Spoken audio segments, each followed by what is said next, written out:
Bonsoir à tous et à toutes. Très heureux de vous accueillir ici. Je m'appelle Olivier Cotina. Je suis l'un des cofondateurs d'Humo et c'est moi qui vais avoir la chance d'animer cette soirée. Quels sont les gens qui ne sont jamais venus ici ? De moins en moins. Donc ce qu'on cherche à faire, on va en parler tout à l'heure avec notre invité, c'est concrètement d'essayer d'avoir un impact positif sur la société avec une conviction forte, c'est que seules des coalitions d'acteurs, donc des collectifs qui vont regrouper des grandes entreprises, des citoyens, des petites entreprises, des startups, des pouvoirs publics, des ONG, des associations, ensemble, on va essayer d'avoir un impact positif. Ici, c'est notre QG. C'est vraiment ici que voilà, on accueille en moyenne 7 à 800 personnes chaque jour, où on a des résidents, on a 300 étudiants, on a des startups, des salariés de grands groupes. On a plein de gens qui viennent pour des événements, soit privés internes ou soit des événements comme cela. Et notre ambition, voilà, c'est d'essayer d'avoir un impact positif sur le climat, sur la société de manière plus large. Et on travaille sur des thèmes aussi variés que la pollution plastique, les villes résilientes, comment on invente la ville de demain. Et on a annoncé vendredi, comme vous l'avez peut-être vu à l'occasion du 80e anniversaire du débarquement, on a annoncé notre dernière coalition qui est comment l'intelligence artificielle peut contribuer aux grands équilibres qui sont nécessaires à la paix. Donc c'est une grande coalition qu'on lance avec des acteurs du monde entier et qu'on va travailler durant les 12 prochains mois. On a aussi une dimension philanthropique assez forte où chaque année on donne environ 100 000 euros à des associations portés par des jeunes qui travaillent sur des sujets, pareil, environnementaux ou sociétaux. Et parmi notre mission, on essaye, nous, de décloisonner un maximum, de créer des rencontres. Donc aujourd'hui, on a l'immense chance d'accueillir quelqu'un qui fait beaucoup bouger les lignes, que moi j'admire beaucoup à titre personnel, et puis je vais essayer de partager avec lui un bon moment, et puis de vous raconter un peu son parcours et tout ce qu'il a fait. L'idée, c'est d'essayer de vous inspirer, vous montrer qu'en fait, c'est possible de changer le statu quo, et que c'est en fait la somme des initiatives personnelles qui, quand on l'accumule, peut avoir un grand impact, et ce qu'il va chercher à faire, ce qu'il cherche à faire. Donc je vous demande d'accueillir Arthur Aubeuf.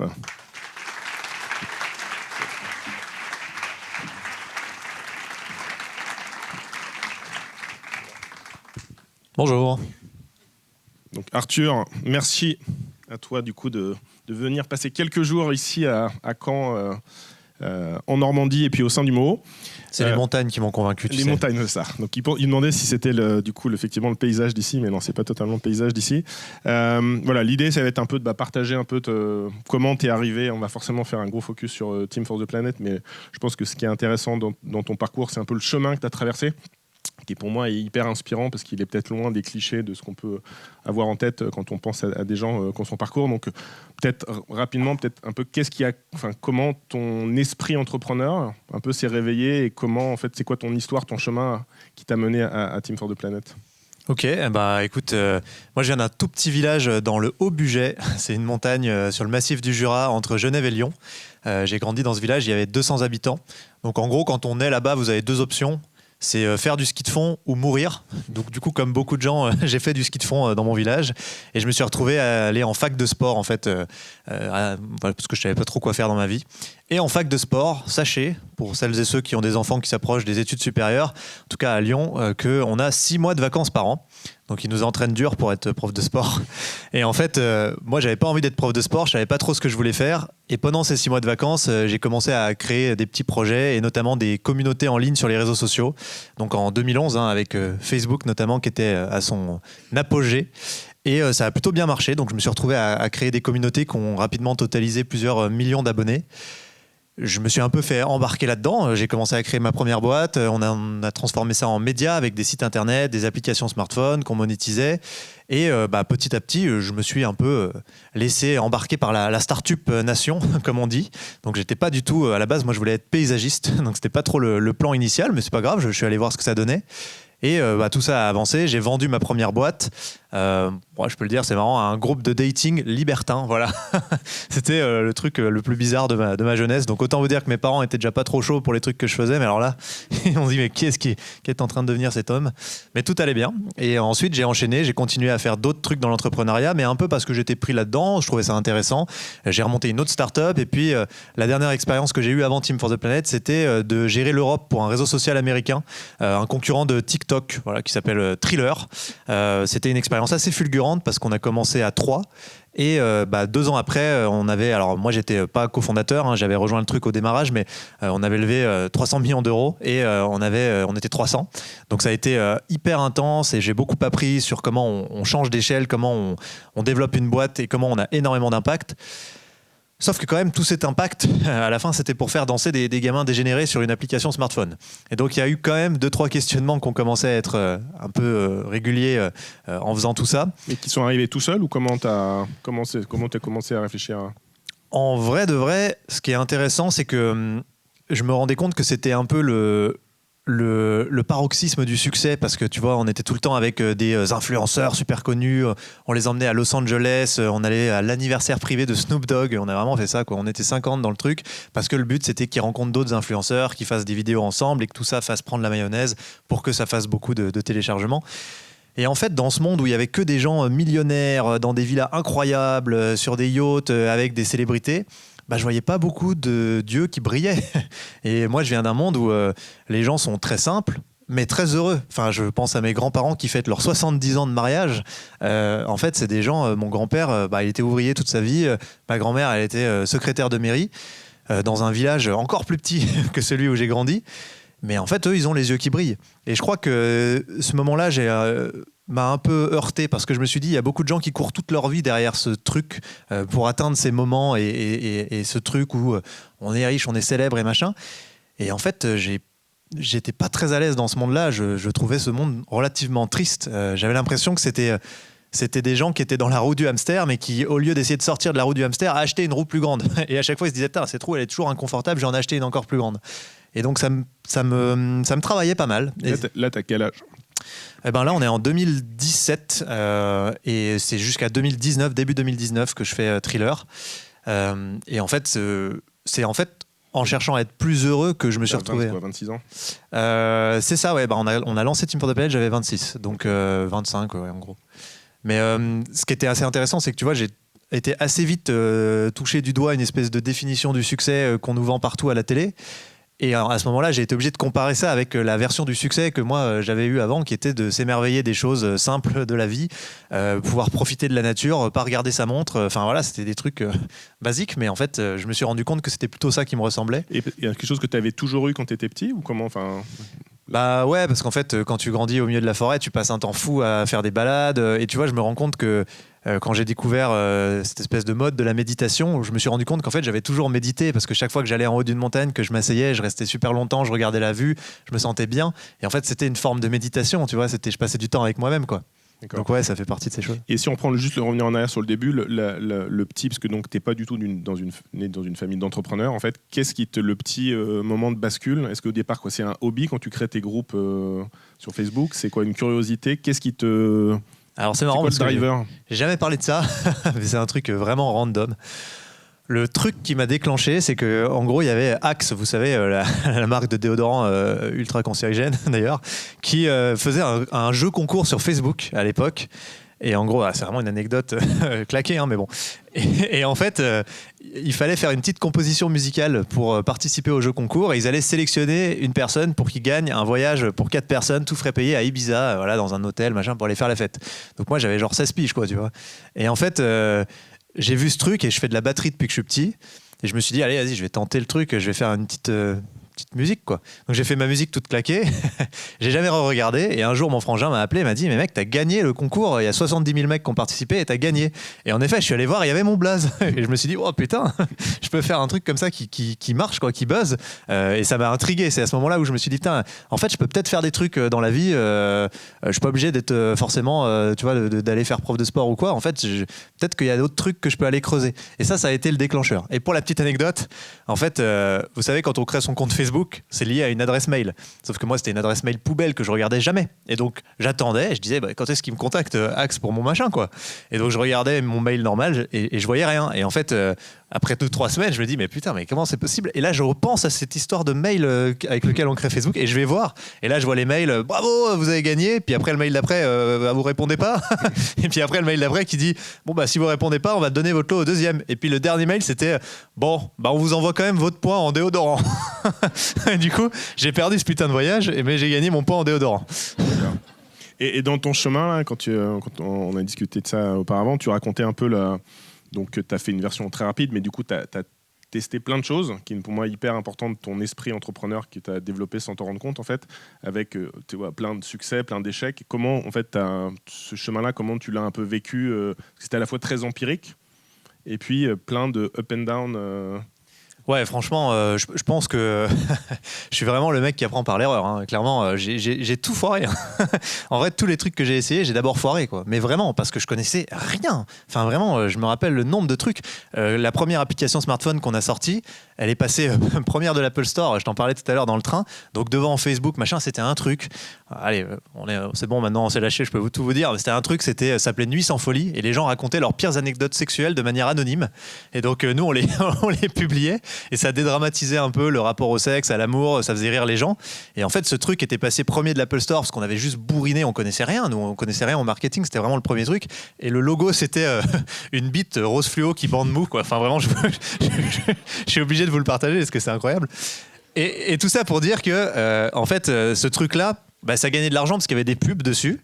Mais moi, j'avais même pas créé de boîte, en fait. Et le truc, il gagnait 10 000 euros par mois. Et un jour, j'ai rencontré un mec qui est devenu mon associé et qui m'a vachement aidé à structurer. Donc, quelques mois après, il m'a dit, mais mec, le fisc va arriver chez toi en hélicoptère. Et en fait, j'ai fait 1000 erreurs comme ça. Enfin, j'avais recruté une DG pour ma deuxième structure. Et en fait, ça a été une galère de fou parce que, en fait, il y avait plein de problèmes que j'avais pas vu venir. Mais je pense qu'en fait, c'est tout le projet de la vie, quoi, tu vois. Et je me rends compte que dans la nature, t'apprends ça. Dans la nature, l'échec, ça n'existe même pas. En fait, un arbre, pour avoir un seul descendant, il fait 1 milliard de tentatives. Donc juste le mot échec n'existe pas, c'est le process. Et je crois que c'est ça qui est beau avec l'entrepreneuriat. Ça nous rapproche un peu de ce qu'on devrait être ou de comment on devrait fonctionner si on était encore un animal sauvage. C'est juste qu'on foire plein de trucs et qu'on se prend des baffes tout le temps. Et c'est le seul moyen d'apprendre vraiment. Mais par contre, ce qui est génial, c'est que ça m'a permis de faire de l'essai-erreur à haute fréquence, quoi, tu vois. Et l'audace, t'arrives à comprendre comment? Parce que c'est assez rare aussi jeune. Moi, je crois beaucoup que c'est une bonne période quand t'es étudiant d'entreprendre parce que finalement, t'as rien à perdre à ce moment-là. Mais quel est quand tu essaies de le post-rationaliser, qu'est-ce qui fait que tu as eu une audace de te lancer? J'imagine qu'auprès dans ton collège ou dans ton lycée, tu étais le seul à faire ça. Tu devais être un ovni.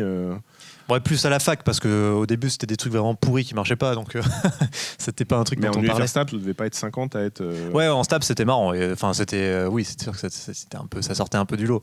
Mais tu as eu des exemples? Est-ce que tu as des choses qui t'ont inspiré? Ou si finalement, c'était genre inné, et puis c'était en toi, et tu as juste testé, et puis ça t'a fait marrer Non, je pense que rien n'est en personne. Hein. En vrai, à mon avis, c'est que le fait en effet essayer des trucs et pas avoir peur d'essayer.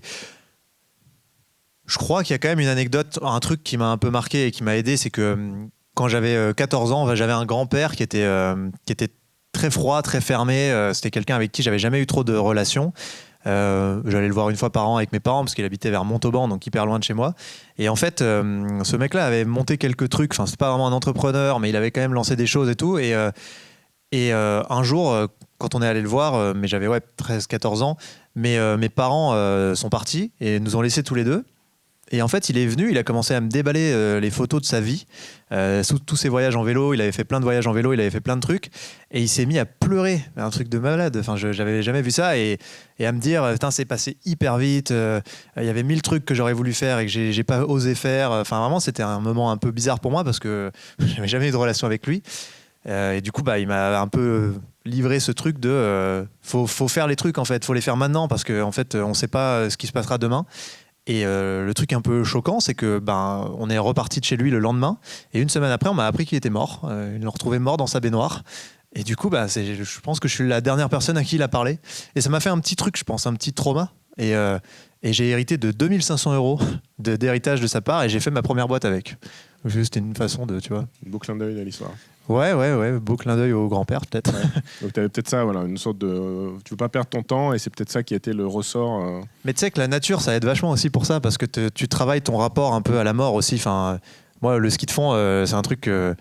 Souvent, je terminais le soir et j'allais faire du ski de fond. Et du coup, je partais avec ma voiture. J'étais déjà à 10 km de mon village pour aller sur les pistes. Puis après, je partais à 10 km de la voiture, mais il faisait nuit, moins 5 degrés, au milieu d'une forêt du Jura. Et en fait, au début, c'est vachement flippant. Tu te dis, putain, tu regardes tout le temps derrière toi, tu as toujours l'impression qu'il y a un espèce d'ours qui court. Et puis à force, tu commences à lâcher un peu prise. Et en vrai, il y a des meutes de loups dans le Jura pour de vrai. Et je me suis les loups attaquent pas les humains. Mais si vous pétez une jambe tout seul par -5 au milieu de la nuit, je pense quand même qu'ils vont se dire bon, allez, le mec il a cherché. Hein.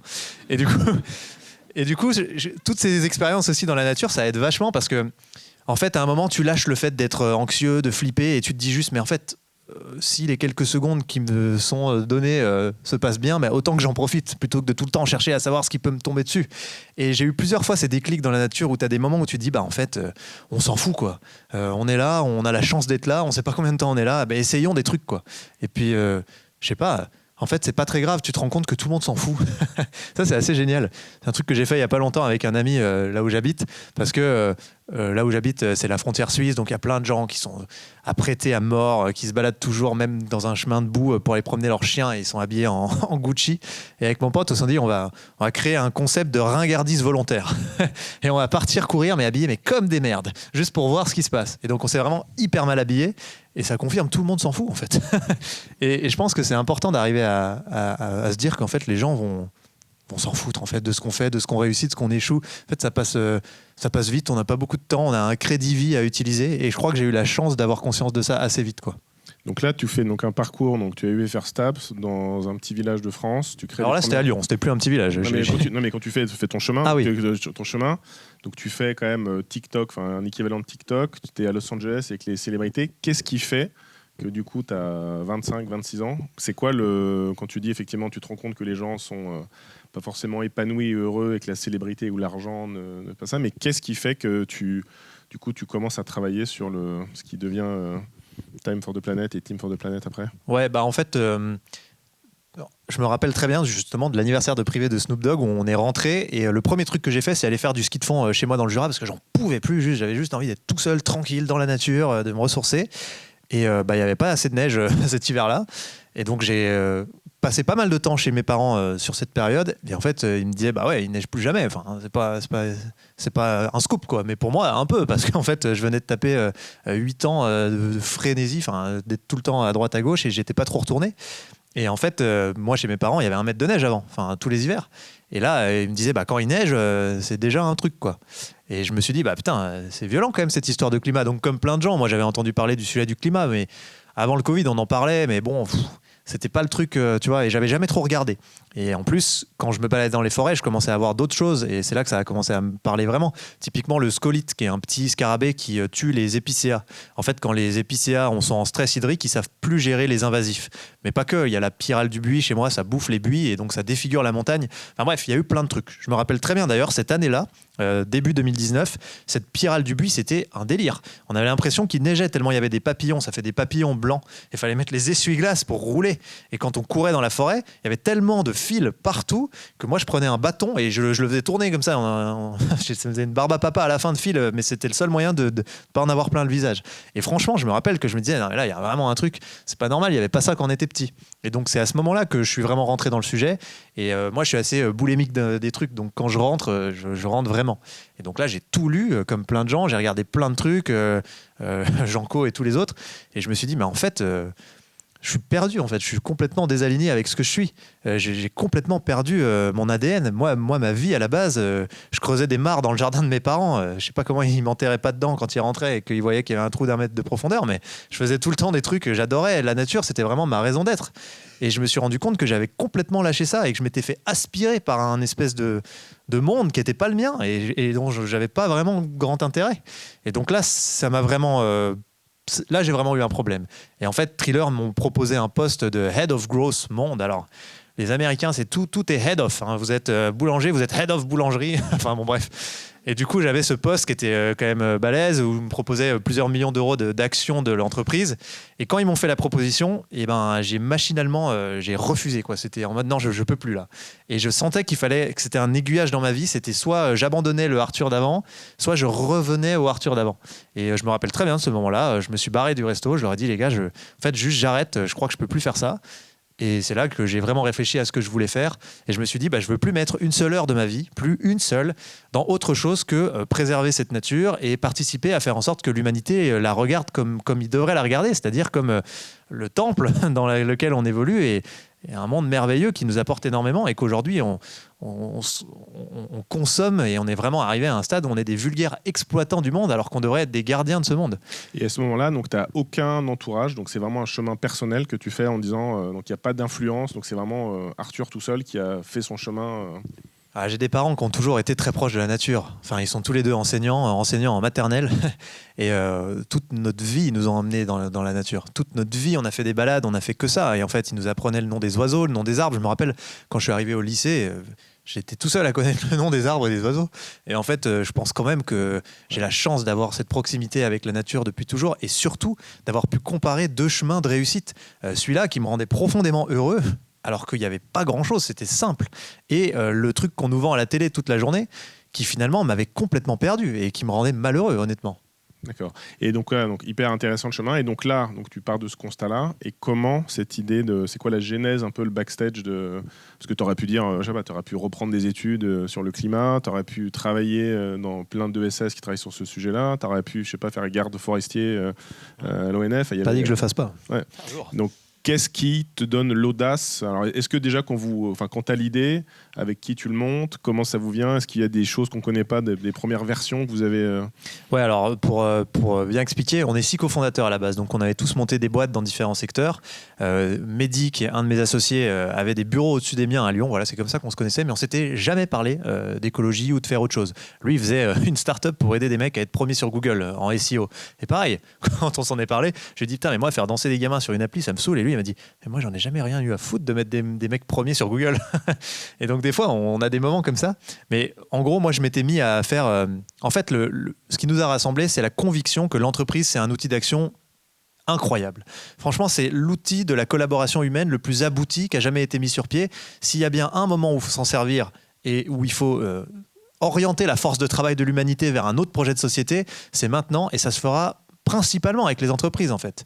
Donc moi j'avais cette conviction qu'on avait mis sur ma route un outil génial et qu'il fallait que je l'utilise. Et les communautés, les réseaux sociaux, c'est très fort pour ça aussi. Et donc j'avais commencé à créer un truc qui s'appelait Optimiste parce que j'avais envie qu'on parle d'écologie d'une manière un peu positive, entraînante. Et j'ai vu Mehdi pitcher dans son jardin avec un écouteur qui pendouillait, un t-shirt trop grand, parce que ça c'est Mehdi, un concept très similaire qui s'appelait Time for the Planet. Et donc ils étaient en train de bricoler avec Nicolas et Laurent, 2 des cofondateurs. Et je lui ai dit, mais mec, t'es en train de faire exactement la même chose que moi, faudrait qu'on le fasse ensemble. Et c'est là qu'on s'est rencontrés. Et pour la petite histoire, quand je les ai rencontrés, allez, ce soir c'est les anecdotes, je suis arrivé à Lyon pour rencontrer les mecs, donc Mehdi je le connaissais, mais les 2 autres non. Et en fait, ils avaient prévu de tourner leur première vidéo pour essayer de faire connaître un peu le truc. Et les mecs me font tout le speech, machin et tout. Je dis, ouais, cool, on est vraiment, bon, après on a mis des trucs ensemble pour faire le truc final, mais c'était très cool, c'était très proche. Et donc, ils font leur vidéo devant moi. Et ils font leur vidéo, ils donnent tout. Et à la fin de la vidéo, il y a Nico qui dit en fait, les gars, on n'a pas appuyé sur play. Et là, je me suis dit je ne vais jamais faire un truc avec ces mecs. Et en fait, je suis retourné chez moi. Il y a eu 2-3 jours qui sont passés. Et j'y ai repensé. Je me suis dit c'était les gars les plus vrais, les plus sincères, les plus humbles que j'ai vus depuis longtemps, en fait, dans l'entrepreneuriat.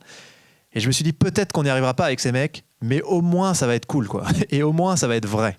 Et donc, c'est ça qui m'a un peu convaincu. Et donc, en décembre 2019, on a officiellement lancé Time for the Planet, qui est devenu Team for the Planet. Mais qui, dès le début, était le projet qu'on connaît aujourd'hui, dont on parle un peu après, ouais, qui était assez proche dès le début. Oui, mais il n'y avait pas l'entreprise, on l'a créée début 2020, parce qu'au début, on a vraiment testé le truc. En vrai, oui, dans les grandes lignes, c'était ça. Après, oui, c'était même carrément ça. C'est juste qu'on a fait un crash test avec une conférence à Lyon. On a invité un peu nos réseaux.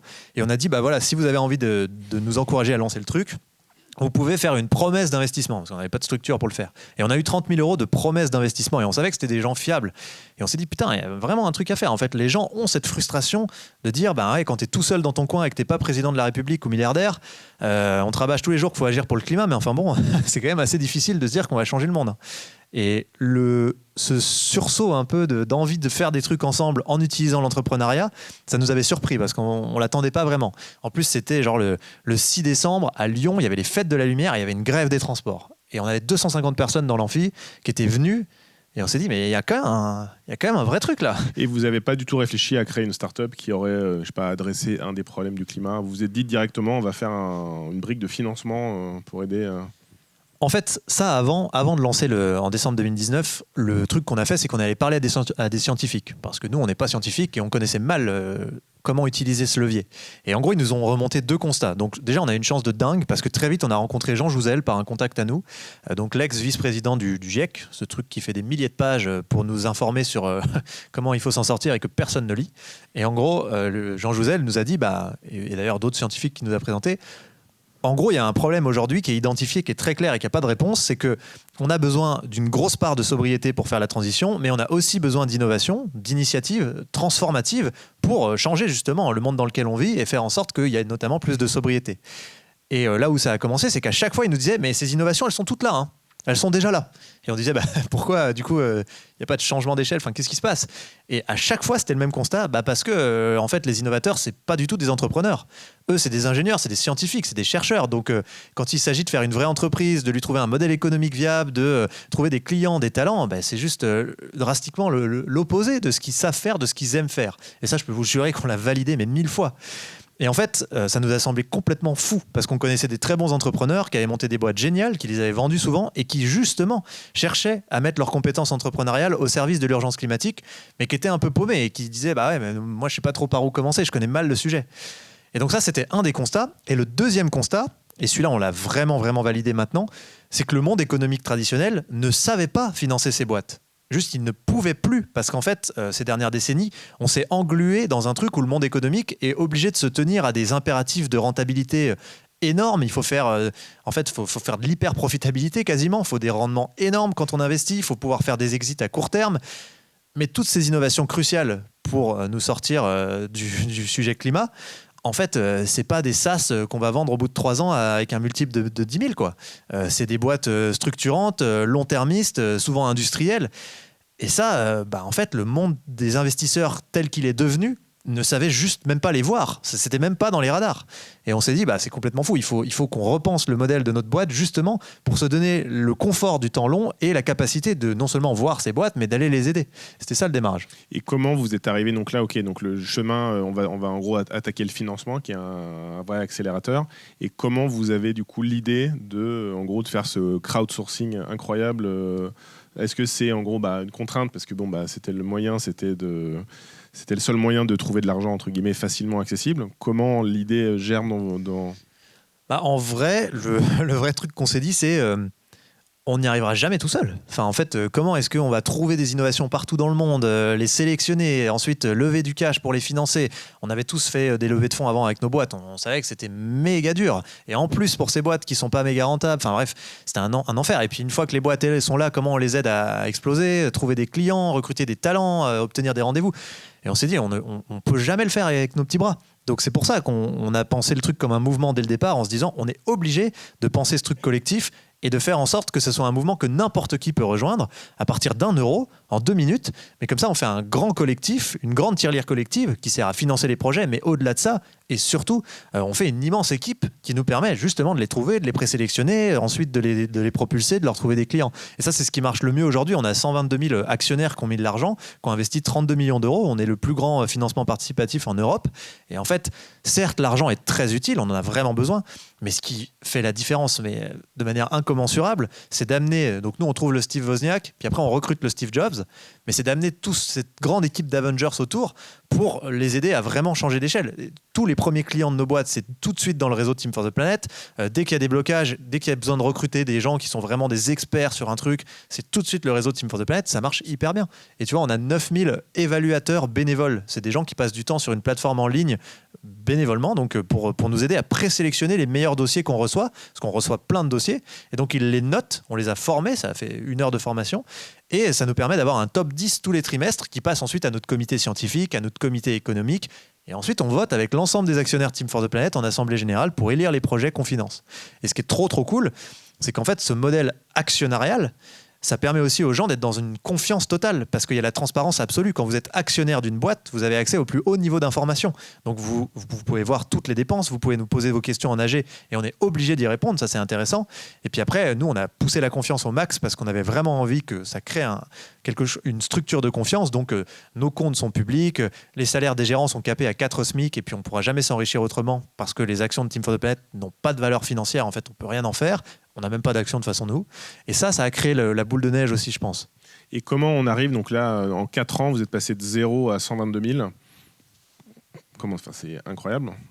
Comment, c'est quoi les secrets? Est-ce qu'il y a des anecdotes? Je sais pas, vous vous réveillez une nuit et puis il y a genre 10 000 personnes qui ont donné, 1000 personnes. Est-ce que c'est linéaire? Est-ce que c'est exponentiel? Est-ce qu'il y a des points de déclic, Si- En vrai, on y a quand même mis une énergie de malade, il faut quand même le dire, hein, c'est pas un miracle. Ce qui a marché, c'est qu'on a responsabilisé tout le monde, justement. Et on a dit, on n'y arrivera que si vous faites partie de cette aventure, que si vous êtes ambassadeur à nos côtés, et si vous êtes copropriétaire, comme nous, il faut que vous portiez le truc, quoi. Et donc, on a donné de la matière à chacun, du contenu, pour que tout le monde puisse aller porter cette parole et propose aux gens autour de lui de rejoindre l'aventure. On a beaucoup utilisé les réseaux sociaux, et notamment LinkedIn. Moi, j'avais l'habitude, je faisais ça avant, donc on a réutilisé un peu les recettes pour créer du contenu, faire parler de nous sur les réseaux. Ça a vachement aidé. Maintenant, ce qui fonctionne le mieux, c'est vraiment quand on fait des OP collectives. Donc, on dit à tous les actionnaires, OK, on poste en même temps le même contenu aujourd'hui. Du coup, on inonde les fils LinkedIn et ça permet de ramener beaucoup de gens. Aujourd'hui, on n'est plus trop dans la quête du nombre de nouveaux associés. On essaie de changer d'échelle maintenant, d'aller chercher des plus gros investisseurs parce qu'on voit qu'à plus de 100 000, en fait, on a suffisamment de ressources. Mais au début, on était juste obligé de jouer avec les citoyens. Et juste pour préciser, un truc qui est important aussi, c'est qu'on aurait pu être une association ou une fondation. Mais nous, ce qui nous fascinait, et c'est pour ça qu'on a fait ce choix, c'était l'entreprise. Parce qu'en fait, moi, je suis absolument convaincu qu'on ne changera pas le monde sans changer les entreprises. Les entreprises, aujourd'hui, elles ont un cadre de fonctionnement, elles ont des règles qui, souvent, nous amènent à produire des externalités négatives, tout le temps, dès qu'elles deviennent très grosses. En fait, quand on a des milliers d'actionnaires, déjà, il y a 2 trucs qui se produisent. Le premier, c'est la distanciation. Donc, quand vous êtes actionnaire, vous avez de l'argent dans un truc. Des fois, c'est même pas vous qui avez mis votre argent, c'est un tiers qui a géré votre argent, etc. Et donc, vous voyez plus du tout ce que ça produit concrètement dans la vraie vie. Et puis, le deuxième truc, c'est la division de la responsabilité.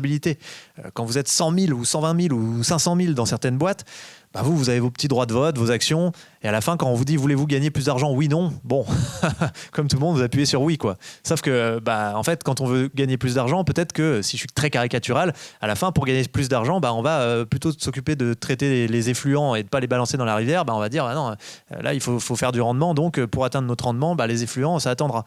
Et en fait, c'est malheureux, mais c'est souvent ce qui pose problème dans les entreprises, c'est que à partir d'une certaine taille, même si l'entreprise est géniale au début, elle se met à avoir des externalités négatives de plus en plus grosses qui finissent même par gommer l'intérêt de base de l'entreprise.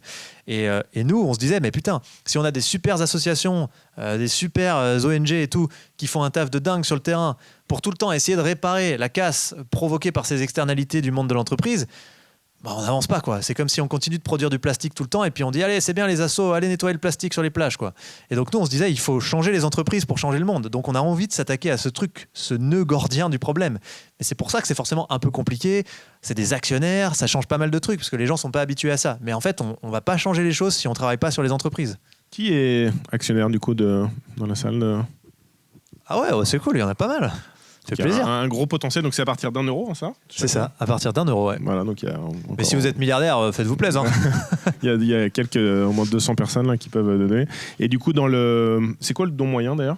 C'est 200 euros pour les citoyens et maintenant on commence à avoir pas mal de grands invests qui ont mis... c'est pas des dons d'ailleurs, c'est des investissements, mais... Ouais, tout à fait, qui ont mis 1 million en moyenne là maintenant. Le plus gros a mis 5 millions, il y en a 2 qui ont mis 5 millions. Il y a l'État français récemment. Donc gros combat, juste pour vous dire à quel point c'est compliqué. Il y a une règle européenne qui interdisait à l'État français d'investir chez nous.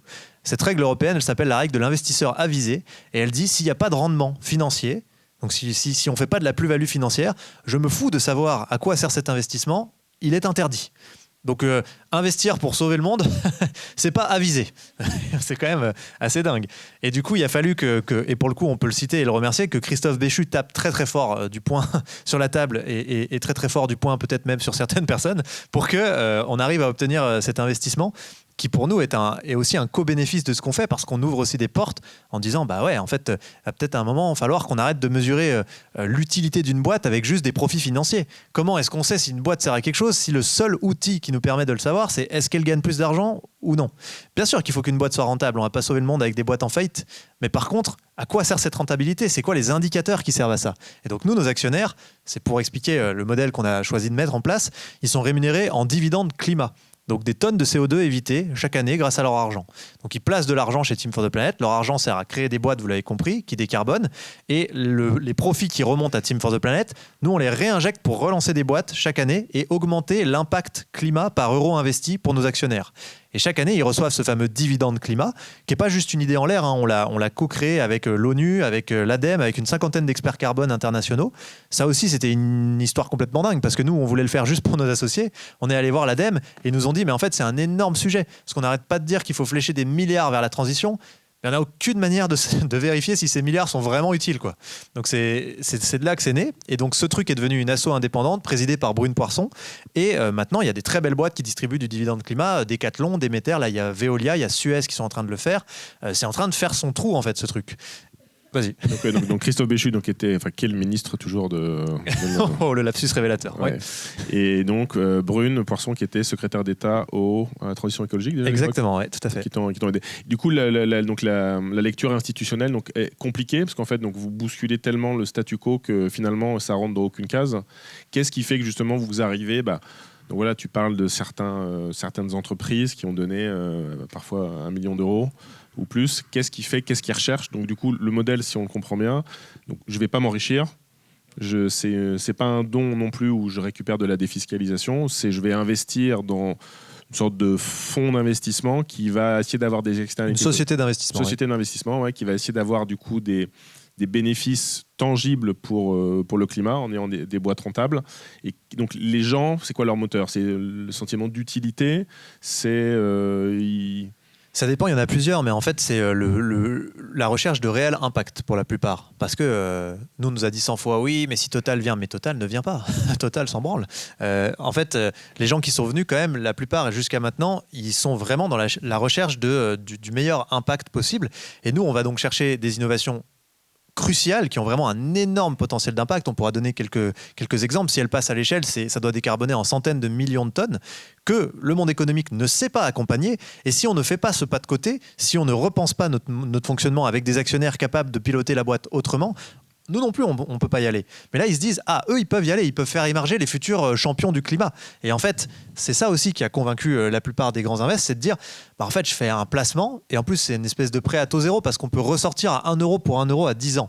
Donc, on ne perd pas son argent, on le place, mais on ne le place pas pour qu'il travaille au service de son patrimoine financier, on le place pour qu'il travaille au service de son patrimoine climat. Et donc, la plupart de ceux qui ont compris sont venus nous voir pour ça. Maintenant, on va être très, très clair.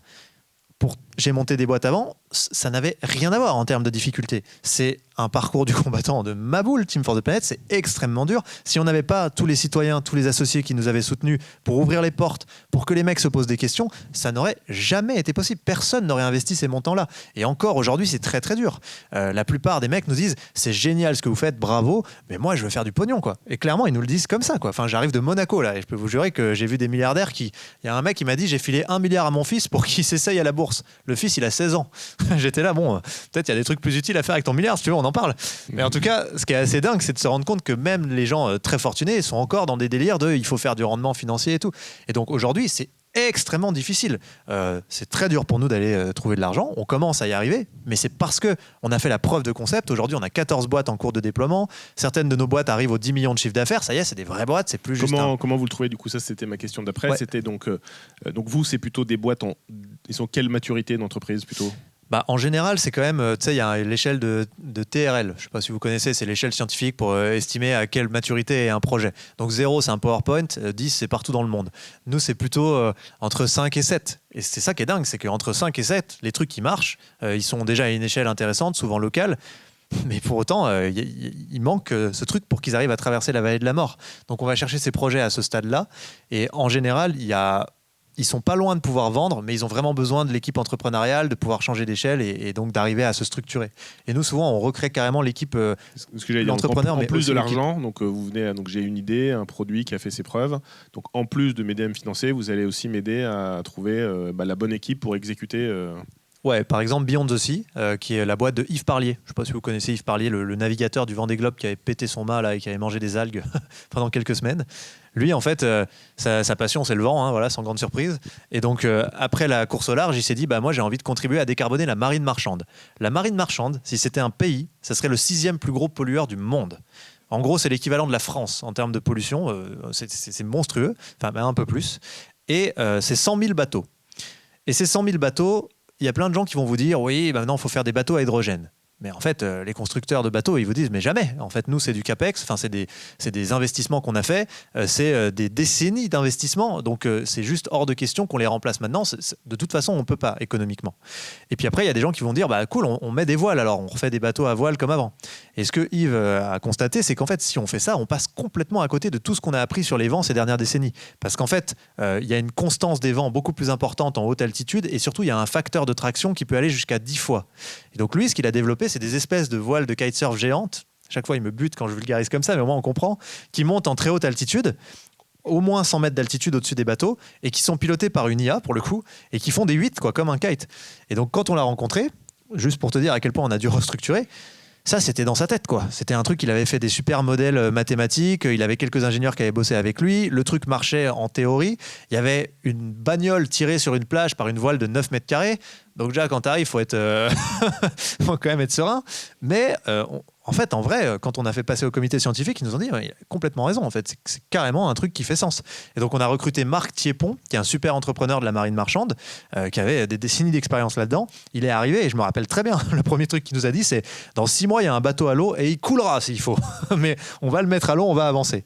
Et donc, on a testé avec une première voile de 25 mètres carrés, on a réussi à débloquer le truc, puis 50 mètres carrés, maintenant c'est 100 mètres carrés, et là, depuis cette année, c'est commercialisé. Ils ont signé 2 deals de 450 000 € avec 2 grands armateurs pour une co-construction à l'échelle. Et c'est en train de devenir un vrai produit. C'est déjà vendu sur des bateaux de plaisance, sur certains yachts. Et en fait, ils vont y arriver. Et ils vont monter les voiles jusqu'à 800 mètres carrés. Et ça réduit instantanément de 20 au moins 20% la consommation de carburant des navires. Ça ne veut pas dire qu'il ne faut pas qu'il y ait moins de navires et qu'on travaille moins de merde. On en est tous d'accord. Mais en fait, ce qui est intéressant, c'est qu'en même temps, il y a la régulation qui est en train de jouer. Parce qu'aujourd'hui, en Europe, si vous êtes les bateaux sont notés comme des frigos ou comme des apparts. Il y a une genre de DPE des navires. Et donc, chaque année, on va leur dire, comme votre appart, vous ne pouvez plus le louer si vous êtes à Angers, vous ne sortez plus du port, en fait. Et donc, c'est pas mal parce que ça prend en tenaille. Et c'est ce genre de monde-là qui nous intéresse aussi. Quand en face, il y a la régulation, ça crée l'innovation. C'est ça qui est cool avec l'entrepreneuriat aussi. C'est que c'est de la contrainte que naissent les meilleures innovations. Et vous recevez combien de dossiers, typiquement ? Là, on a reçu 1700 dossiers en 3 ans maintenant, quand même, qu'on a ouvert l'appel à innovation. Après, quand on communique et qu'on veut des dossiers, on peut en recevoir 250 sur un mois, quoi. Et souvent, vous êtes le seul investisseur ? Est-ce que vous co-investissez avec d'autres ? Comment ça se passe ? Vous avez une doctrine là-dessus ou... Ouais, alors on n'a pas de doctrine, mais au démarrage, c'est très rare qu'il y ait d'autres investisseurs. Clairement, comme je te disais, les mecs, ils y vont pas. Alors des fois, il y a quelques business angels qui étaient déjà là et tout, donc on peut rejoindre le truc. Mais souvent, ils sont un peu sous perfusion de subventions financières. C'est pas des vrais investissements. Et donc nous, on arrive, on prend du capital aussi en fonction de la maturité, en fonction de pas mal de choses. Donc ça peut aller de 5% à 90% dans certains projets.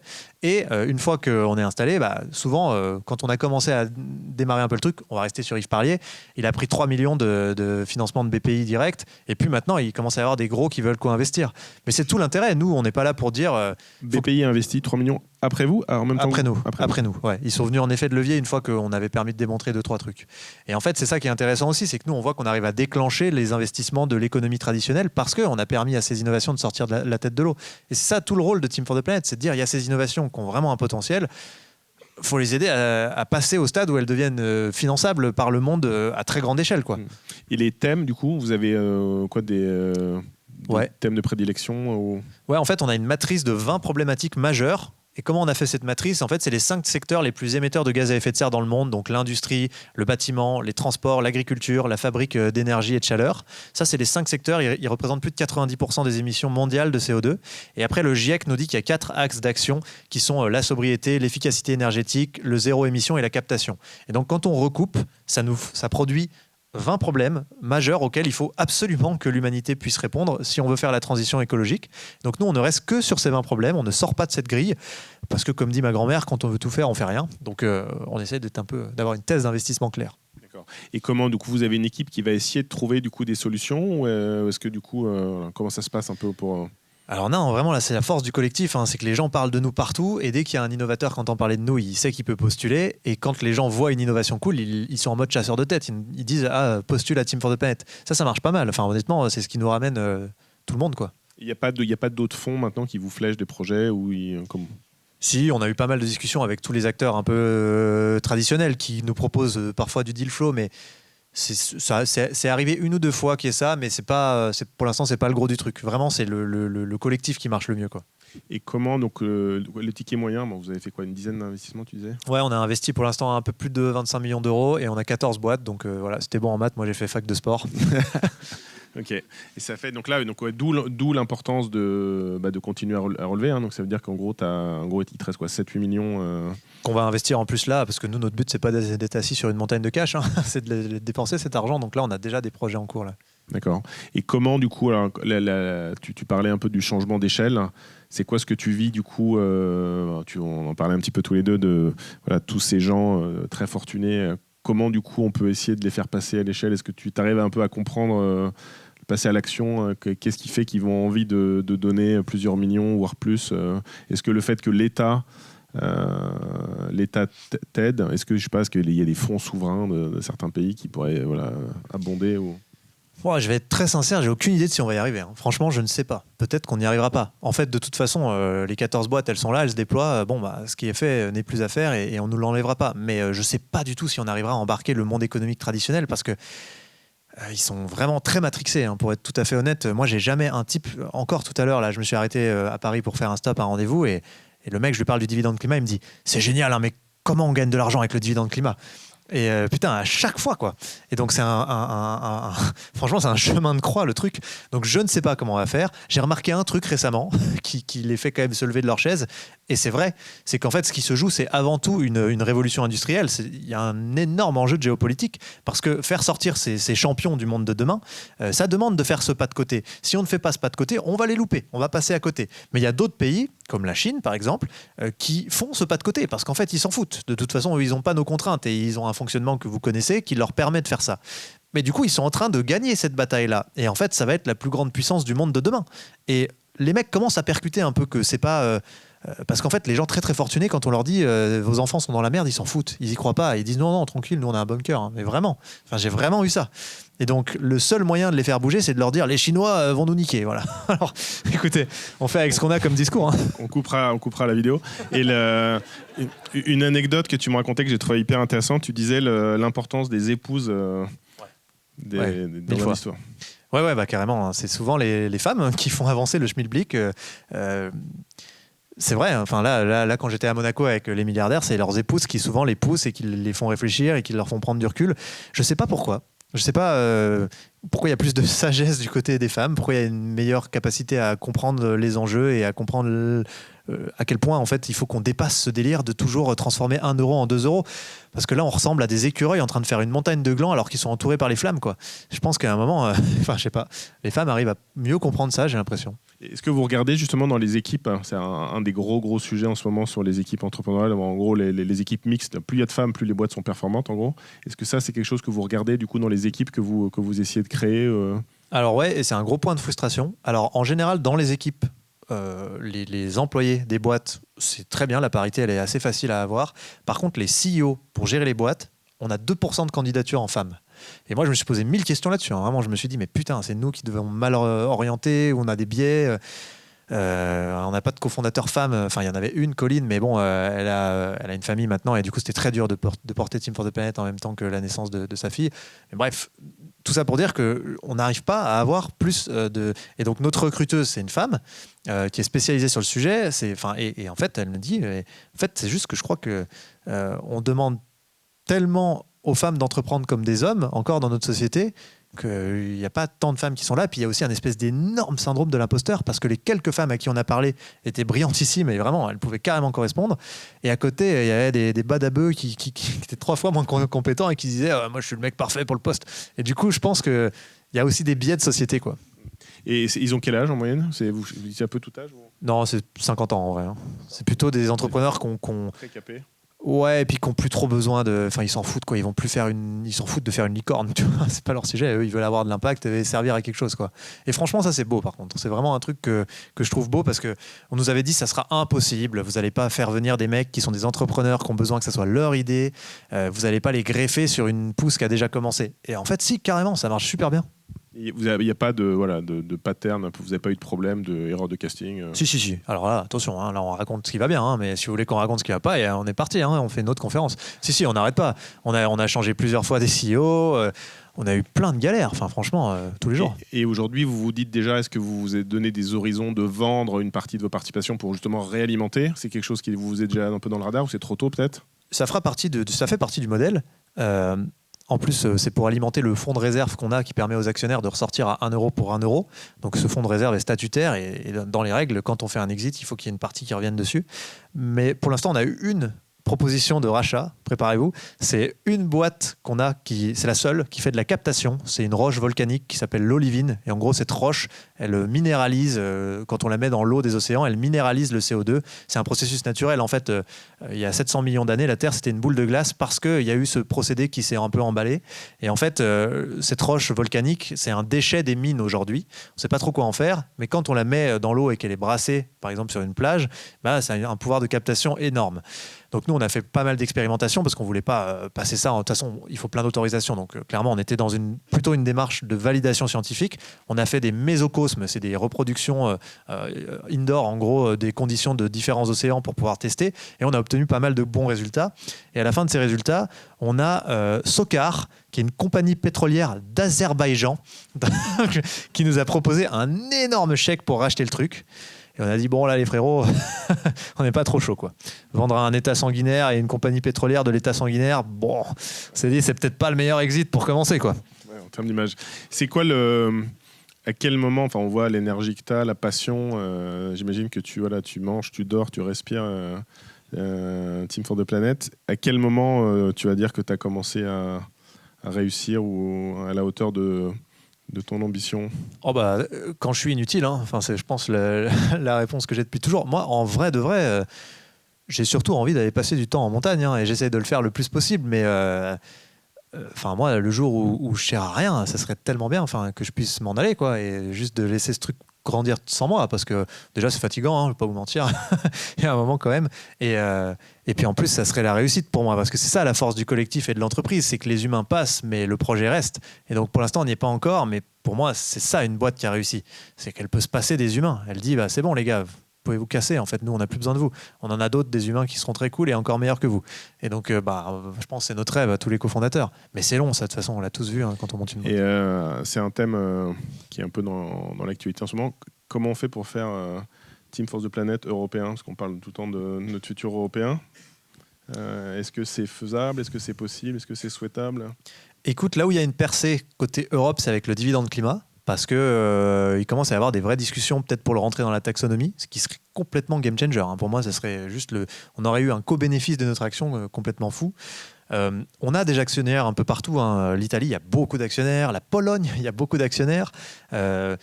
Mais en fait, pour l'instant, on est une équipe de 12, donc on n'est pas très nombreux. Et on s'est dit, il faut qu'on ait les reins assez solides pour aller dans d'autres pays.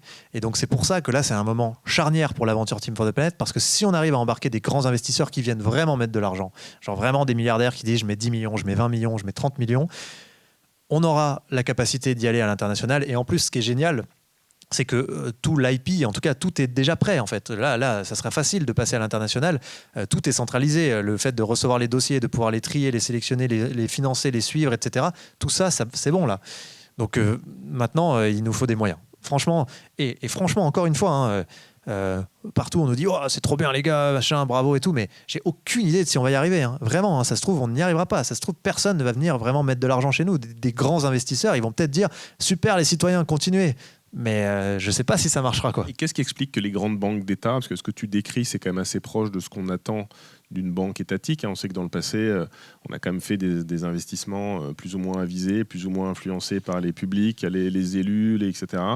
Qu'est-ce qui fait qu'aujourd'hui, il n'y a pas... Alors, tu parles de la France qui a fait 5 millions, alors ce qui est à la fois génial, mais bon, c'est quand même l'épaisseur, c'est le budget timbre, je pense, d'un ministère, quoi. Qu'est-ce qui fait qu'on n'arrive pas à avoir 100 millions, ou je ne sais pas, ou le blocage, c'est vraiment la rentabilité que tu sens qui est le point de blocage? En fait, moi, ma conclusion aujourd'hui, c'est que les personnes morales gagnent sur les personnes physiques. En gros, les individus, ils sont très chauds, hein. Enfin, moi, j'ai des gens dans plein de méga banques, de méga boîtes. On a fait le tour de tout le CAC 40 et tout. Les individus, ils sont chauds. Ils mettent de l'argent. Ils disent c'est incroyable. Mais mais la personne morale, c'est-à-dire ce qu'on fait collectivement dans nos infrastructures et dans nos organisations, ne peut jamais faire ça. En fait, c'est un trop gros pas de côté. Et en fait, moi, des fois, je me dis, mais putain, c'est fou, c'est un peu comme l'humanité. Individuellement, tous les humains sont sympas. Enfin, franchement, c'est rare de croiser quelqu'un de pas sympa. Tout le monde est gentil, mais parfois, collectivement, on fait des monstruosités. J'ai l'impression que c'est ce qui s'exprime un peu dans l'entreprise. Elle n'est pas capable de bouger dans ces grandes structures pour ouvrir une porte et permettre un truc créatif. Mais il faut se lever très très tôt, en fait. Et je pense qu'il faut des années et des années et des années avant que ça commence à bouger. C'est ça qui est un peu flippant quand on parle tous les jours de l'urgence climatique. Et même au niveau du budget européen, il n'y a pas des... Jusqu'à maintenant, il n'y a rien qui nous a tendu les bras, mais j'aimerais, peut-être. Tu vois, j'avais rencontré Bruno Le Maire, il m'a dit on est en train de créer un méga fonds, on va investir, machin, ça pourrait fonctionner, un fonds européen. Et en fait, quand ils ont capté que nous, c'était du dividende climat et que le rendement, il n'y était pas, ils disent ah ouais, ça, on ne peut pas, on n'a pas le droit, en fait. Mais bon, je pense que les choses vont bouger. Mais en fait, c'est cool. J'ai l'impression des fois qu'on est un tout petit canot pneumatique qui tape avec un petit maillet sur un énorme Titanic pour essayer de le faire tourner tout doucement. Mais je me rends compte qu'en vrai, chaque coup de maillet quand même est utile. Ouais, c'est une belle résidence. On peut peut-être commencer à prendre des questions. Je ne sais pas si certains dans la salle ont déjà des questions sur le parcours, l'envie, pourquoi ils doivent peut-être investir dans Team for the Planet. C'est toujours la première qui est la plus difficile. Toujours. Les milliardaires dans la salle, peut-être, si vous voulez commencer. Moi, je les connais, les milliardaires. On les a du temps filtrés pour ça. C'est que des milliardaires, je crois, Exactement. cette salle. Ouais, n'hésitez pas, c'est vrai que c'est toujours dur la première question, mais après ça lance. Ah, bravo, là-bas, le courage. Je sais pas où c'était. Elle est où Okay. Merci. Oui, bonsoir, merci pour ce récit. J'avais une question, je voulais savoir si au final Snoop Dogg avait décidé d'investir chez vous. Ah, ça c'est la vraie question qu'il fallait poser. Dans Thriller, oui. Dans Team for the Planet, je pense que c'est pas la peine que je l'appelle. En vrai, j'ai pas son numéro. Merci pour cette question icebreaker très pertinente. Pas de questions? Non, vous êtes bien timide ce soir, d'habitude on a toujours plein de questions au fond. Question au fond. Tout au fond derrière. Ouais. Ah oui, il y en a deux en même temps. Il y en a deux. Ah, c'est beau, ça va. Vous parliez d'investisseurs millionnaires qui étaient capables d'aller vers des investissements durables. Marc Simoncini, qui est célèbre investisseur de l'émission sur M6, je ne sais plus trop comment elle s'appelle. Qui veut être mon associé, ouais. Voilà, c'est ça. Est-ce qu'il est intéressé? Je l'ai rencontré. On a dîné ensemble. Très sympathique. Il habite pas loin de Saint-Maur. Il a un truc là-bas, donc il fait souvent du ski au même endroit que moi, ce qui aide. Mais là encore, à la base, on voulait aller dans Qui veut être mon associé. Tous les jurys nous connaissent, tous, et ils ont tous poussé pour qu'on y aille. Et la prod a dit, non, c'est pas du vrai business, ça. Et donc, on a été bloqué, on n'a pas pu y aller. Justement, pour proposer de faire autre chose. Et Marc Simoncini, qui est super sympa, en vrai, il a dit, ouais, moi, je mets mon argent là où ça rapporte, quoi. Donc, pour l'instant, il y a encore ça. Mais bon, il y en a quelques-uns qui ont investi. Franchement, il y a un mec qui s'appelle Alexandre Fayol, qui habite dans le Nord, qui a une boîte qui s'appelle Advance Cybersécurité, qui a dit, moi, je mets 5 millions, voilà. Et il s'est motivé, il a mis 5 millions, il ne gagne pas d'argent. Donc, ça existe, ces gens-là. Mais il n'y en a pas tant que ça. Question là-bas au fond, non, je crois. Ah non. Ouais. Mais Marc Simoncini est très sympa, je le précise quand même. Bonsoir, tu parlais du pouvoir des femmes pour convaincre les hommes qui avaient le chéquier, le pouvoir des enfants. Est-ce qu'en parlant à leurs enfants, il n'y a pas quelque chose qui peut se passer aussi? Ouais, si, ça carrément. Franchement, ça a vachement aidé. Nous, on a plusieurs enfants de grandes familles qui sont actionnaires de Team for the Planet, qui font un lobbying intense. Et en fait, on voit aussi qu'il y a une fracture maintenant générationnelle, intergénérationnelle dans beaucoup de grandes familles. Je pense aux Mulliers, enfin, pas mal de grandes familles qu'on a rencontrées, où les enfants mettent une énorme pression à leurs parents en leur disant « Non, mais là, il faut qu'on fasse ce type d'investissement. » Donc, je pense que ça va venir et que ça va pas mal aider. Et ça a déjà beaucoup aidé d'avoir des enfants qui font un peu de lobbying sur leurs parents. J'espère qu'ils arriveront à aller assez vite. Ce qui est marrant, c'est que moi, j'ai rencontré pas mal d'enfants de gens très, très fortunés et plusieurs militent pour obtenir leurs héritages pendant que leurs parents sont vivants, donc avant, parce qu'ils leur disent mais en fait moi mon héritage je veux l'utiliser pour garder un futur en fait et du coup l'avoir quand il n'y aura plus de futur possible ça ne m'intéresse pas et donc il y en a beaucoup qui commencent à faire ça et pareil c'est dur à comprendre pour les parents, enfin c'est normal hein. Ça va vite, en fait le problème du dérèglement climatique c'est que ça va tellement vite que ça demande de repenser complètement l'histoire sociale et il y a des gens qui héritent du siècle d'avant et c'est tout à fait normal et dans leur siècle c'était des héros, ce qu'ils faisaient c'était incroyable et tout à coup ils basculent dans un siècle où on dit les gars c'est plus les mêmes règles et je peux comprendre que ça soit hyper dur et quand en plus c'est dans des organisations, des grandes familles comme ça, bah, c'est long. Et après, c'est peut-être nous qui sommes pas assez convaincants aussi. Hein. Là, je veux pas faire le plaidoyer du mec qui trouve des excuses. Hein. Je sais pas. Hein. Peut-être qu'il faut qu'on soit meilleur. Et il faudrait combien, tu penses, là, si tu avais aujourd'hui, ce serait réalistiquement, il faudrait, si tu avais, tu saurais dépenser combien de quelle somme Ah bah clairement, nous, on a énormément de projets. Là, aujourd'hui, là, on peut dépenser 100 millions. Là. Avec les boîtes qui sont venues nous voir et qui sont hyper intéressantes, on sait que c'est à peu près ça qu'on peut dépenser. Donc clairement, tout est là. Hein. Ce qui nous manque maintenant, c'est d'arriver justement à convaincre et à financer. Après, ces boîtes-là, elles avancent. Donc il y a un moment, elles seront plus avec nous. Soit elles vont mourir, soit elles vont trouver une autre façon de faire. Mais en tout cas, on a clairement la possibilité d'avancer. J'ai fait un dîner là récemment, justement, où Christophe Béchu est venu, où il y avait 80 grands décideurs économiques. On leur a dit, là, les amis, si on arrive à changer d'échelle, à atteindre 100 millions investis, déjà, on va se rapprocher des 100 projets financés et ça sera vraiment game changer parce qu'on va avoir des grosses pépites. On en a plusieurs hein, dans nos projets là qui sont en train de devenir des pépites. Je pense à Cool Roof, je pense à Give. Enfin, vraiment, c'est en train de sortir et de devenir des vraies boîtes. Et du coup, je me dis, bah, si on arrive à en faire 100, statistiquement, on va aussi démontrer que le truc a réussi à faire sortir des champions. Et ça nous aidera à passer encore au level d'après, quoi. Et puis, il reste une étape dont on n'a pas parlé, mais qui est très importante et sur laquelle on travaille, c'est que toutes ces boîtes, on les met en licence libre.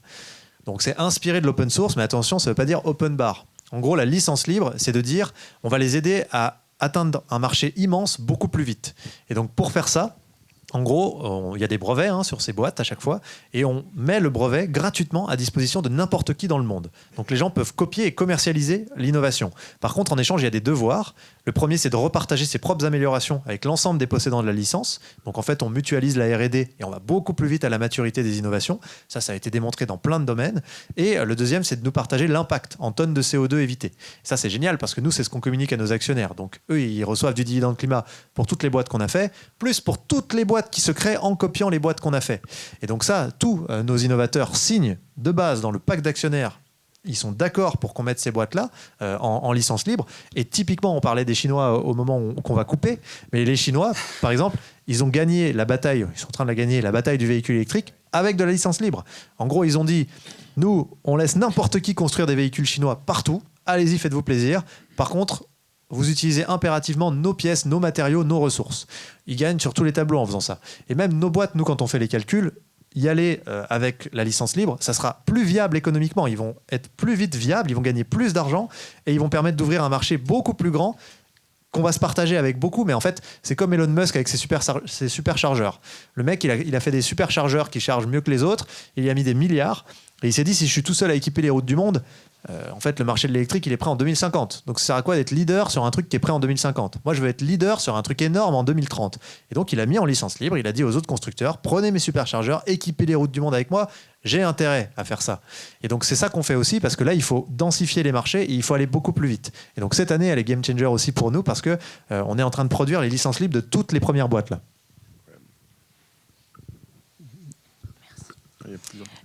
Concernant les financements, moi j'ai entendu une association qui s'appelle Tax Me Now et c'est une association de milliardaires qui voudraient que les États les taxent plus. Et je me dis que ça pourrait peut-être être une belle rencontre pour vous que d'aller les voir, eux. Oui, tout à fait. Alors, c'est plutôt des millionnaires que des milliardaires, mais oui, complètement. Bah, j'en ai parlé ce week-end et à Monaco là, hier, donc carrément, ouais. Après, le problème, c'est que cette asso, a priori, est aux États-Unis. Alors, bon, il faut que je creuse un peu, mais et les États-Unis, pour rentrer sur leur pays, il faut 400 000 € d'agrément pour pouvoir lancer Team for the Planet. Donc, pareil, c'est un peu chaud d'y aller tout de suite. Et en plus, ce qu'on me dit, c'est clairement que les mecs sont hyper chauds de la philanthropie, machin, mais par contre, investir sans rendement, machin, avec notre modèle, pas sûr que... il faudra tenter de toute façon. Il faudra tenter. Mais pour l'instant, j'ai envie d'aller là où on a vraiment la chance d'avoir plein de citoyens qui nous portent et qui nous ouvrent des portes, principalement en France. Mais clairement, oui, de toute façon, on tentera tout. Hein. Voilà, on va voir. Il y a bien un jour où il va se passer un truc. Je pense qu'il va se passer un truc. En vrai, depuis le début de cette aventure, chaque étape, on dit, est-ce qu'on va passer à l'étape d'après ? On n'en sait rien. Et il y a un jour où il se passe un truc. Donc, on verra. Est-ce que vous voulez bien nous donner 2 ou 3 exemples précis ou détaillés un peu Ouais, carrément, des avec projets, plaisir. s'il vous plaît? J'ai pas vu qui posait la question et d'où. Ah, pardon, excusez-moi. C'est toujours quand c'est sous notre nez qu'on le voit pas. J'aime beaucoup Crimirotech, que je trouve être pour moi une des boîtes les plus vraiment qui a le plus de potentiel de Team for the Planet. En gros, ces mecs-là, ils ont travaillé sur le plastique. Donc, vaste problème. Le plastique, c'est 4,5% des émissions mondiales de gaz à effet de serre. Parce que le plastique, quand on produit du plastique, c'est un dérivé du pétrole. Ça produit énormément de gaz à effet de serre. Et puis, tout le cycle de vie, il y en a beaucoup qu'on brûle encore. Et on ne recycle que 9% du plastique dans le monde. Autant vous dire le bordel que c'est. Et lui, en fait, il travaillait sur le fait qu'il fallait casser le cycle du plastique à usage unique. Parce qu'aujourd'hui, quand on recycle, même quand on recycle du plastique, en fait, finalement, on refait du plastique. Donc, on ne sort pas de ce problème. Et ce qu'ils ont inventé, c'est une solution ionique dans laquelle on peut mettre des mélanges de plastique, tout type de plastique mélangé. C'est un gros problème aujourd'hui dans le monde du plastique. Quand il y a plusieurs mélanges de plastique, en fait, on ne sait pas les recycler. Là, on peut les mettre dans cette solution ionique et ça passe les plastiques à l'état gazeux. Et en fait, quand ça les passe à l'état gazeux, ça permet de séparer les différents gaz. Donc, grâce à l'état gazeux, on peut séparer les différents gaz et on peut ramener le plastique à un état de monomère. Et en fait, le monomère, ça casse le cycle du plastique à usage unique parce qu'on peut l'utiliser pour faire des couches de bébés, des produits d'industrie, de l'alcool, des engrais. Et donc, ça permet de sortir de l'usage du plastique à usage unique. Et ça, pour nous, c'est démentiel en fait comme innovation. Donc ça, on a mis 2 millions et ils ont une très très grosse accélération récemment. Donc je pense qu'ils ont un énorme potentiel. Je peux donner l'exemple de Leviathan Dynamics que j'aime beaucoup aussi. Pareil, alors eux, c'est des ingénieurs en thermodynamique des fluides. Donc déjà rien que le nom, il n'y a personne qui va aller les voir. Et en fait, ces mecs-là, ils travaillent depuis des années sur la production de froid. Parce qu'en fait, dans le monde industriel, dans l'alimentaire, dans le biomédical, dans la climatisation, on ne sait pas produire du froid sans utiliser des gaz fluorés, qui s'appellent des gaz HFC. Et ces gaz-là, ils sont 3000 fois plus réchauffants en moyenne que le CO2. Et juste la clim, pour petite info, bon, vous à Caen, pas sûr que vous en avez trop besoin, mais on ne sait jamais. La clim, c'est 10% de la consommation électrique mondiale. Juste, c'est un truc de maboule, en fait. Et aujourd'hui, il y a 1 milliard de clim dans le monde. Et bien sûr, les vendeurs de clim nous disent qu'il va y en avoir 6 milliards en 2050. Donc, autant vous dire que c'est complètement catastrophique. Et donc, eux, ils se sont dit, comment on dégage ces gaz fluorés? Et ils ont réussi à faire une machine qui produit du froid de manière équivalente avec les machines actuelles, à partir de quelques litres d'eau en circuit fermé. Si je vulgarise très vite, quand vous faites bouillir votre eau en haut de l'Everest, elle bout à 80 degrés. En fait, ils jouent sur la pression atmosphérique. Eux, ils mettent l'eau sous vide dans leur machine et ça permet de faire bouillir l'eau à des températures extrêmement basses, ce qui demande très peu d'énergie. Et donc, ils arrachent une partie des calories sous forme de vapeur avec des températures très basses et une autre partie de l'eau reste liquide, mais cette partie de l'eau, elle perd sa température et elle tombe à des températures très très froides. Puis après, ils ont un compresseur, et c'est vraiment le cœur de leur machine, qui permet de remettre la vapeur en la ramenant à une température pour produire du froid. Eux, c'est incroyable, pareil. Ces mecs-là, ils bossaient là-dessus depuis 7 ans quand on les a rencontrés. Jamais un prototype vendu, jamais rien. On a trouvé Naoufel, qui est un super entrepreneur, pareil, qui vient de l'industrie du froid, du monde industriel.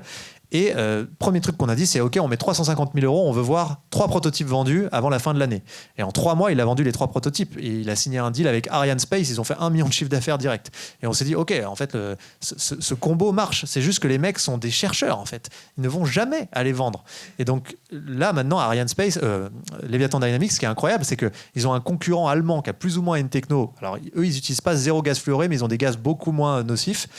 Ça reste quand même beaucoup plus émetteur, mais voilà, qui a levé 60 millions d'euros. Et là, on est en train de faire le même chiffre d'affaires que le concurrent qui a levé 60 millions d'euros. Nous, on a mis 2 millions d'euros.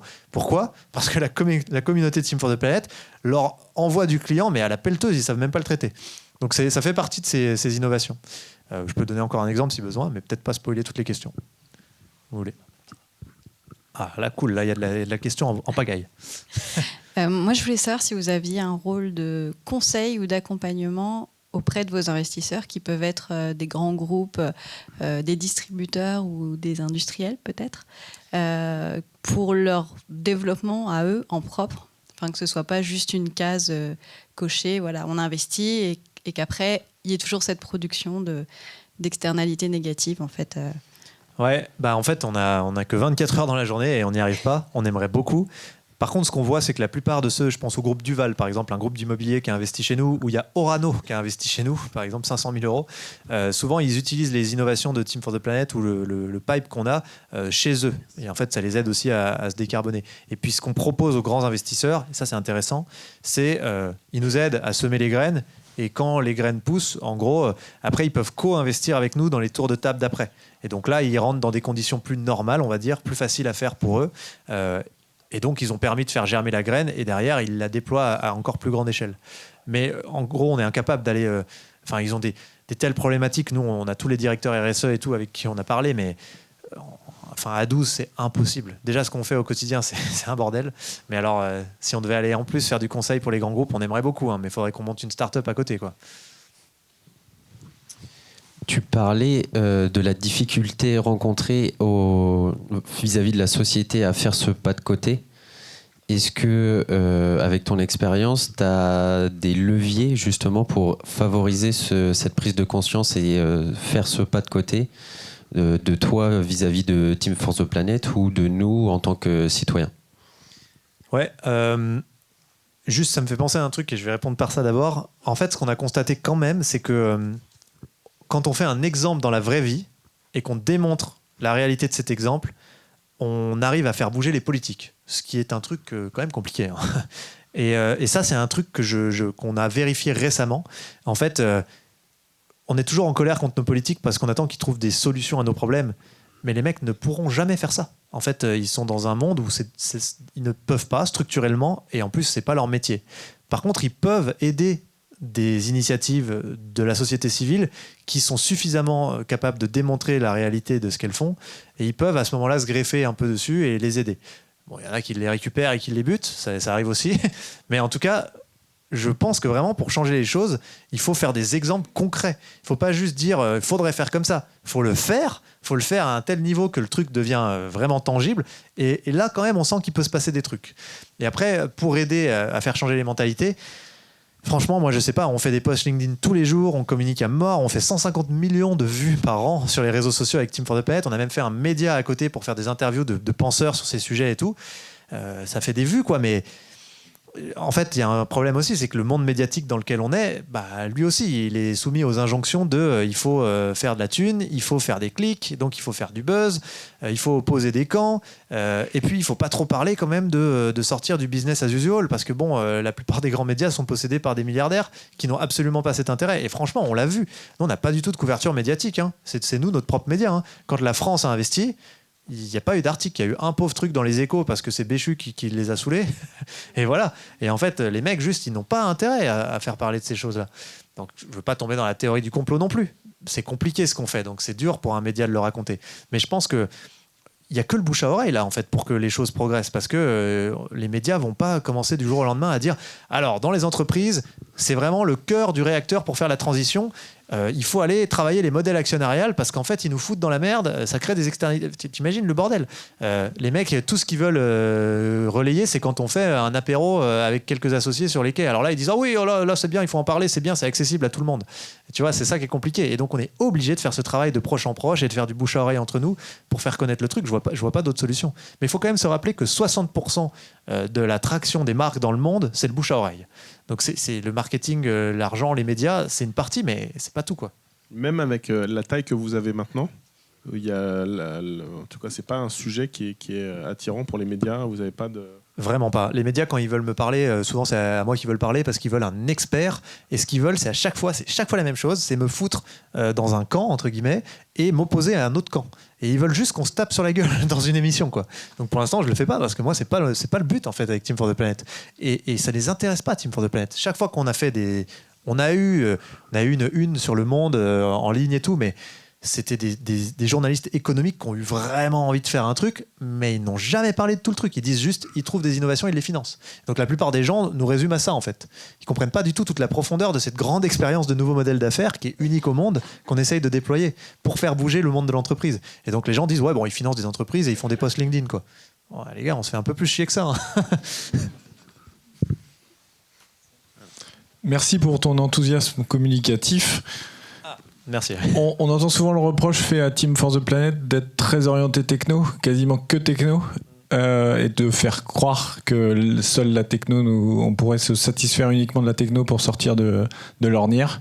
Quelle est ta réponse à cette remarque ? Ouais, merci. N'hésitez pas à poser des questions aussi, un peu comme ça. Là. En vrai, c'est bien.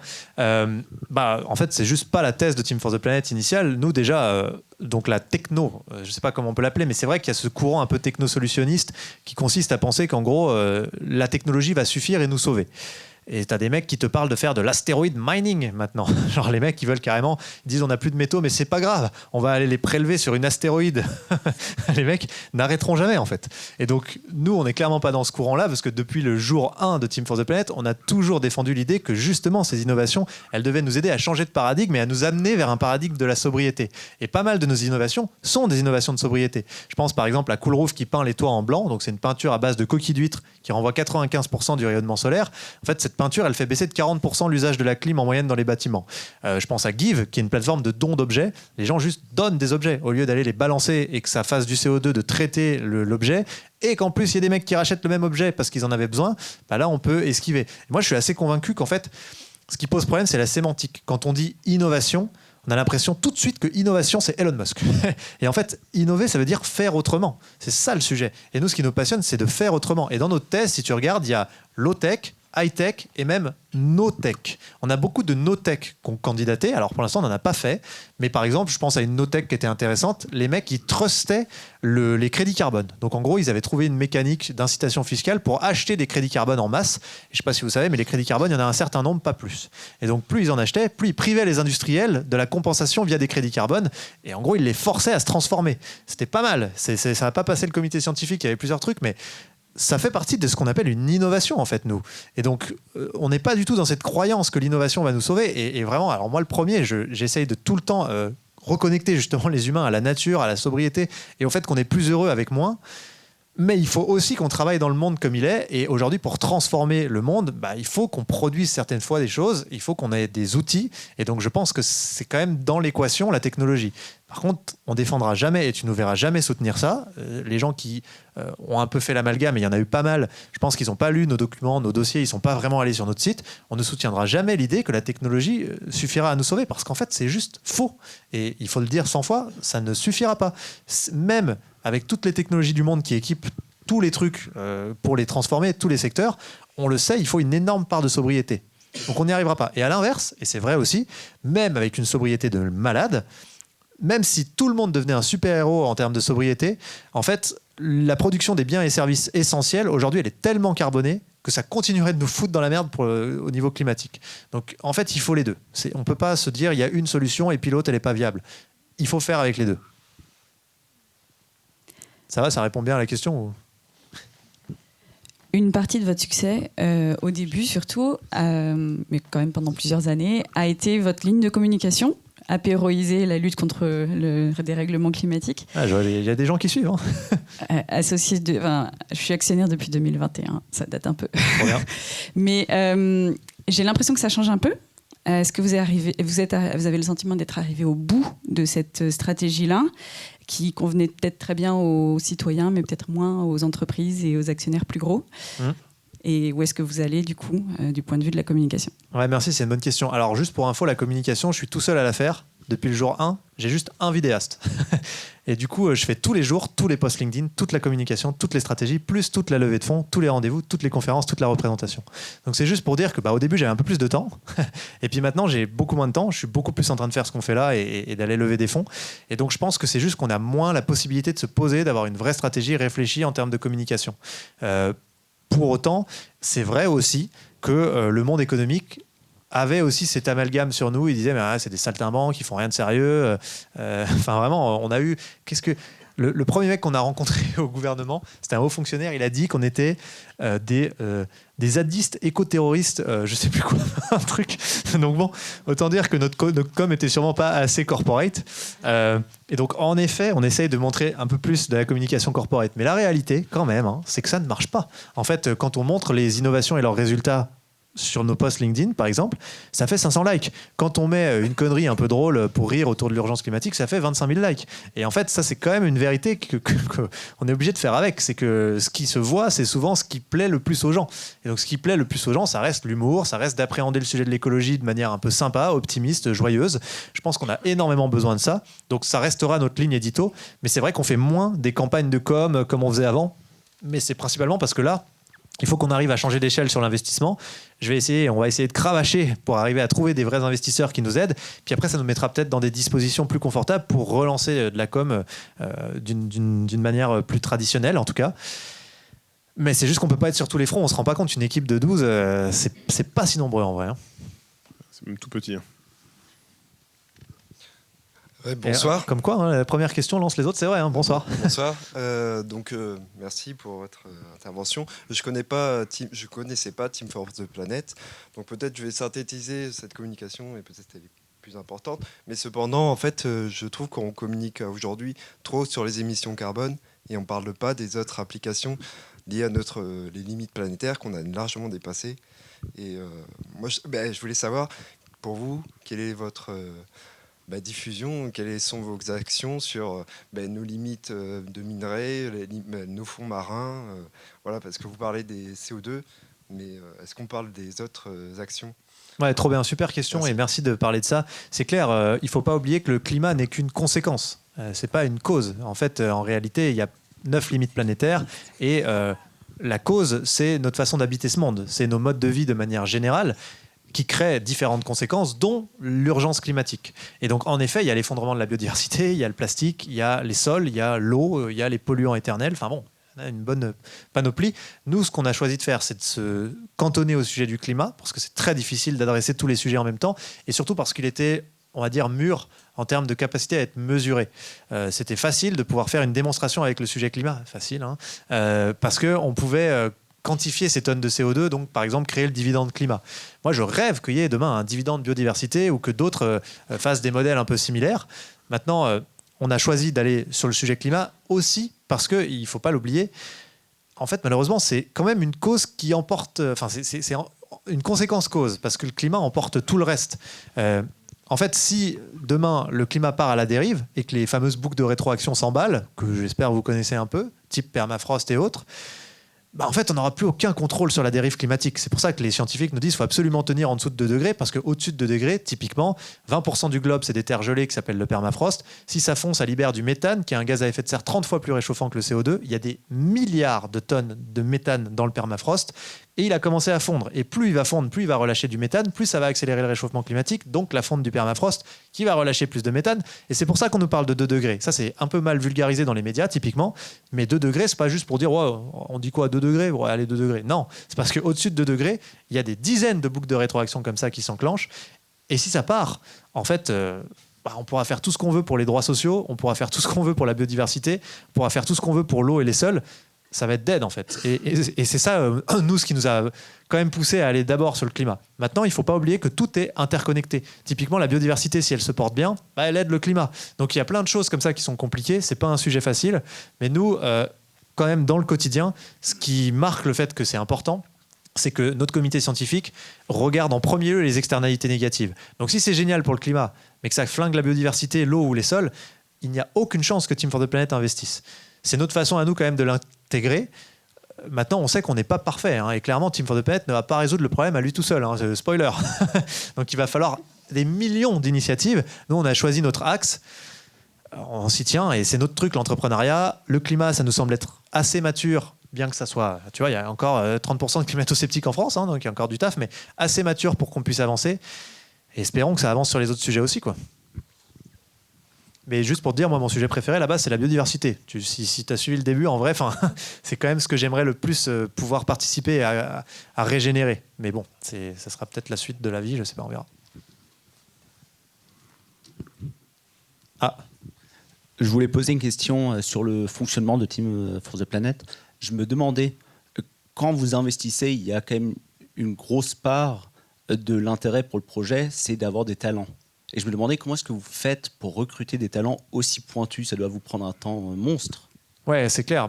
Merci beaucoup pour cette question. C'est hyper dur. On a recruté Capucine, Canal Chastel, qui s'occupe du recrutement pour nous, qui recrute les CEO. Donc c'est une chasseuse de tête. En gros, elle s'occupait du recrutement chez Insect. Je ne sais pas si vous voyez cette boîte. Enfin bon, bref. Et donc elle est venue chez nous. Et elle passe énormément de temps à chercher les très bons profils et à regarder les différents profils qui candidatent. Et après, on communique assez souvent pour avoir de l'entrant sur des innovateurs. Ça marche pas mal, mais ouais, ça prend un temps monstre. En vrai, avant de placer un CEO, un très bon CEO, ça prend 6 mois quand même. Et encore 6 mois, des fois ça foire et ça prend 1 an. Il y en a plusieurs, ça a pris 1 an d'avoir le vraiment très bon CEO. Donc ouais, ça prend du temps. Bonjour, merci beaucoup. Tu parlais tout à l'heure de la difficulté de trouver des investisseurs qui ont beaucoup de moyens, entre guillemets. Pourquoi Team for the Planet bénéficie pas du même système que je donne aux Restos du Cœur et ça permet de récupérer mes impôts? Est-ce qu'il y a une case qui pourrait exister comme ça, qui pourrait être un levier pour toi? J'en rêve. En fait, moi, j'aimerais beaucoup qu'il y ait un système de défisque comparable à ce qui se fait dans les assos sur les entreprises qui vont dans le bon sens. Pour l'instant, c'est pas le cas. Mais encore une fois, nous, on a eu envie de travailler sur les entreprises parce que je pense que c'est là que ça se joue. Et donc, dans une entreprise comme Team for the Planet, en effet, il n'y a pas de possibilité de défisque. En tout cas, on n'a pas trouvé de mécanique qui nous permette de le faire. Il n'y a pas de rendement financier. Donc, c'est vraiment des gens qui investissent pour leur dividende climat, pour avoir du patrimoine climat. Peut-être qu'un jour, ça évoluera. J'aimerais beaucoup. Il y a eu des gens qui nous ont parlé du fait que ça pourrait être un amendement qu'on porte avec un député, tu vois, européen. Bon, à voir. Hein. mais en tout cas, bon, pourquoi pas. Mais pareil, ça prend du temps et il va falloir qu'on puisse le faire, quoi. Mais ça serait game changer, clairement. Enfin, ça serait trop bien. Aujourd'hui, c'est vraiment des gens visionnaires et courageux qui investissent dans Team for the Planet. Enfin, clairement, ils n'ont rien à gagner. Enfin, ils ne s'enrichiront pas, quoi. Mais ce qui est fou, quand je regarde, c'est que les citoyens le font sans aucun mal. Les milliardaires, ils n'y arrivent pas, quoi. J'ai encore un milliardaire là qui me dit « Ah non, mais moi, vous savez, je suis qu'un petit milliardaire. Hein. » Mais t'es milliardaire, mec. Il y a un moment, il faut quand même réaliser, quoi. Et ils te disent « Non, mais mes collègues milliardaires sont 10 fois plus que moi, ils pourraient t'aider, eux. » Mais tu vois, on ne s'en sort jamais, quoi. J'avais juste une question sur, du coup, plus la composition de l'équipe. Tu as dit qu'il y avait 12 personnes et que vous étiez déjà bien chargés. Et du coup, comment tu voyais la gestion si jamais, exemple, tout se passait bien, que vous passiez à l'échelle européenne? Comment vous allez déployer pour que ça soit efficace au maximum? Ouais, alors ce qui est cool, c'est que maintenant qu'on a tout centralisé, on sait très bien que quand on va ouvrir des pays, on aura 2-3 postes clés à chaque fois, mais on n'a pas besoin de reconstituer tout ce qu'on a fait ici. Donc tu vois, par exemple, un community builder, un mec qui va créer la communauté sur place, qui va la développer, qui va trouver une façon de le faire qui sera peut-être très différente de ce que nous on a fait en France.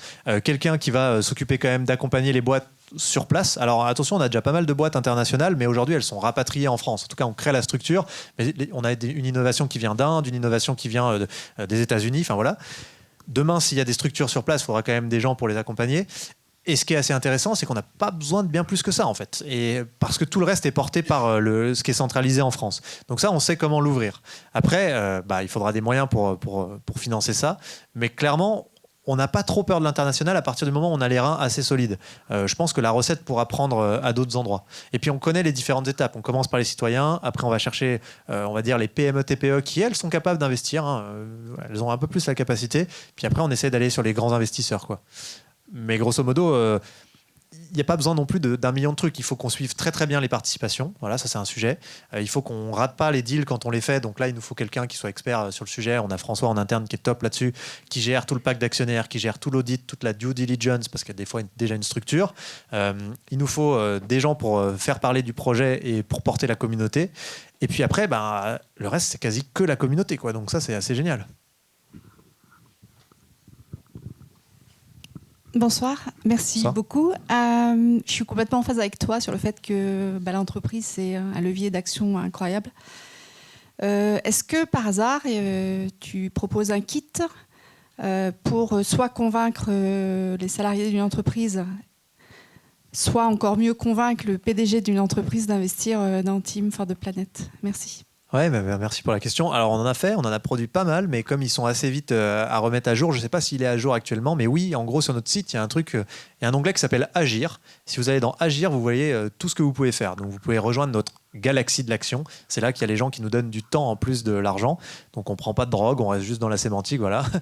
Et il y a par exemple aider en 30 secondes, où là il y a plein de petites actions à faire. Poster sur les réseaux sociaux, télécharger un kit qui permet de partager dans son entreprise, convaincre son boss, enfin il y a pas mal de petits trucs comme ça, qui est en train d'être mis à jour d'ailleurs en ce moment. Il y a devenir évaluateur ou évaluatrice, comme on le disait, il y a postuler en tant qu'innovation, il y a candidater au poste qu'on propose. Parce que ce qui est intéressant, c'est que nous, on offre un package de trucs pour les boîtes qu'on accélère, et notamment le fait de les aider à recruter. Donc on a des gens qui nous aident à aller chercher des talents pour ces boîtes, et on centralise ça avec le site. Enfin bref, il y a plein de petits trucs qu'on peut faire, quoi. Ah, l'apéro approche, là, je le sens bien. C'est bientôt. Ah, il est même tout proche, hein. Qu'est-ce que tu ferais différemment là, si tu devais, si tu savais tout ce que tu sais il y a 4-5 ans là? T'es bon en question quand même, hein. Je réfléchis, c'est long parce que j'essaie d'avoir une bonne réponse quand même, de dire un truc vrai.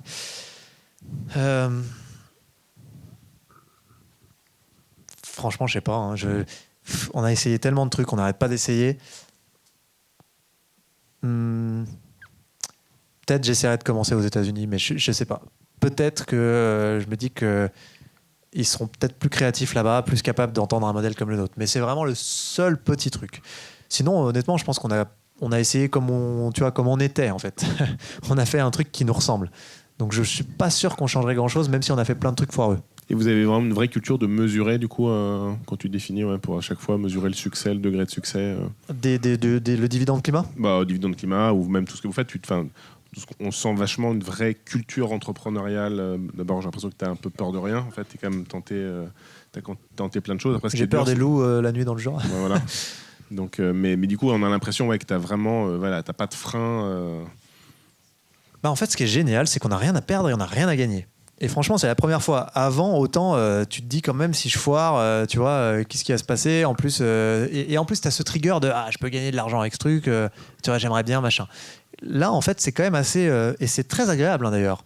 Tu te dis, mais je m'en fous. Parce qu'en fait, je peux aller parler à n'importe qui, n'importe quel type. De toute façon, j'ai rien à gagner. Je le fais vraiment pour ce truc, je le fais vraiment pour le climat. Et du coup, les mecs le sentent.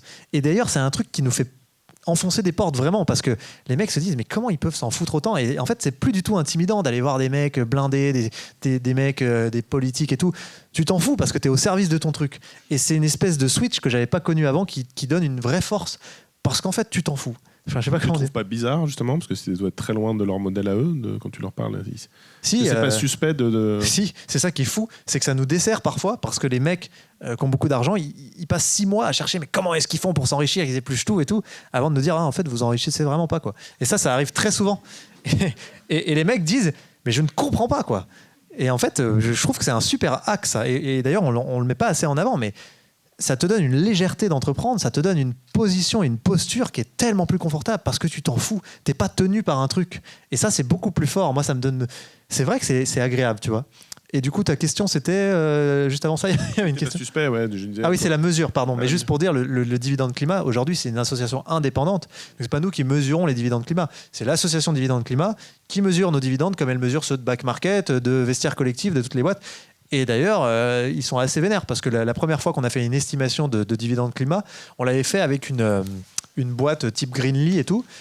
Et quand dividende climat est passé sur le truc, ils nous ont raboté le truc, ils l'ont divisé par 3, quoi. Donc c'est cool parce qu'ils sont quand même, ils ont un vrai protocole, c'est assez ambitieux. Juste pour vous dire comment on distribue un dividende climat, c'est une émission éviter. Donc par exemple, si je repars de Leviathan Dynamics, la fameuse clim, ils vont prendre le modèle de clim dans le monde qui est le plus avancé, donc qui a le gaz le moins émetteur de gaz à effet de serre. Celui, il vient d'arriver, mais voilà, il est tout nouveau. C'est ce qu'ils appellent l'état de l'art. Et ils vont regarder, quand on remplace une machine, si c'était cette machine-là, et même s'ils remplacent un vieux bousin hyper polluant, c'est pas grave, ils partent de l'état de l'art, combien de tonnes de CO2 on gagne par an. Et donc ils disent pour chaque machine Léviathan vendue, par an, c'est X tonnes de CO2 par rapport à l'état de l'art. Donc c'est tellement exigeant, parce que nous, à la base, on disait, si tu remplaces une chaudière à fioul par une pompe à chaleur, tu fais le delta. Mais eux, non. Ils disent, si tu remplaces une chaudière à fioul par une pompe à chaleur, on va partir de ce que ça aurait été si c'était une pompe à chaleur déjà bien avancée. Et les mecs sont chiants, mais au moins, on fait un truc bien. Une dernière question, pas de dernière question. Est-ce qu'il y a une personne, toi, qui t'a vraiment inspiré dans ton parcours ou qui te donne est-ce que tu te nourris un peu parce que tu as la chance une de tes contraintes c'est que tu dois rencontrer beaucoup de monde pour évangéliser, pour lever des fonds, pour investir. Est-ce qu'il y en a qui t'ont est-ce que tu te nourris de ça déjà, et est-ce qu'il y a des gens qui t'ont bluffé où tu t'es dit waouh, quand même Oui, je me nourris, j'ai énormément de chance. Je rencontre que des gens brillants, inspirants. Déjà, mes cofondateurs sont des génies. Vraiment, moi, j'ai une chance d'être tombé sur ces types. Vraiment. Alors, certes, ils n'appuient pas sur play, mais je peux vous jurer qu'en vrai, ils sont très, très bons. J'ai beaucoup de chance de les avoir rencontrés. Je pense que moi, je voulais entreprendre avec des gens qui me tirent vers le haut. Je me rappelle très bien quand j'ai terminé Thriller, je me suis dit, la next step, je suis avec des gens, je veux être dans la cage au lion. Je veux que ça soit dur, je veux que ça me mette en difficulté et que ça me tire vers le haut. Ça, je l'ai trouvé. J'ai rencontré énormément de gens extrêmement inspirant. J'ai une chance folle parce qu'aujourd'hui, tous les penseurs du sujet climat, qui sont des gens brillantissimes, sont des amis, enfin une grande partie dans l'écosystème. Et c'est fascinant de fréquenter ces gens-là. Je veux dire, on fait des colloques parfois où il y a une quinzaine de gens qui sont très connus sur le sujet climat et tu fais la vaisselle à côté d'eux et juste tu progresses de 10 points dans ta vie. Mais moi, je voudrais quand même remercier mon grand-père parce que, bon, déjà, il sort de 2 mois et demi d'hôpital, le pauvre. Il était tombé et il a 95 ans, parce que je vous ai dit, il a 70 ans de mariage. Et c'est un mec qui m'a vraiment. Je pense que c'est lui qui m'a donné l'identité que j'ai aujourd'hui, sans trop.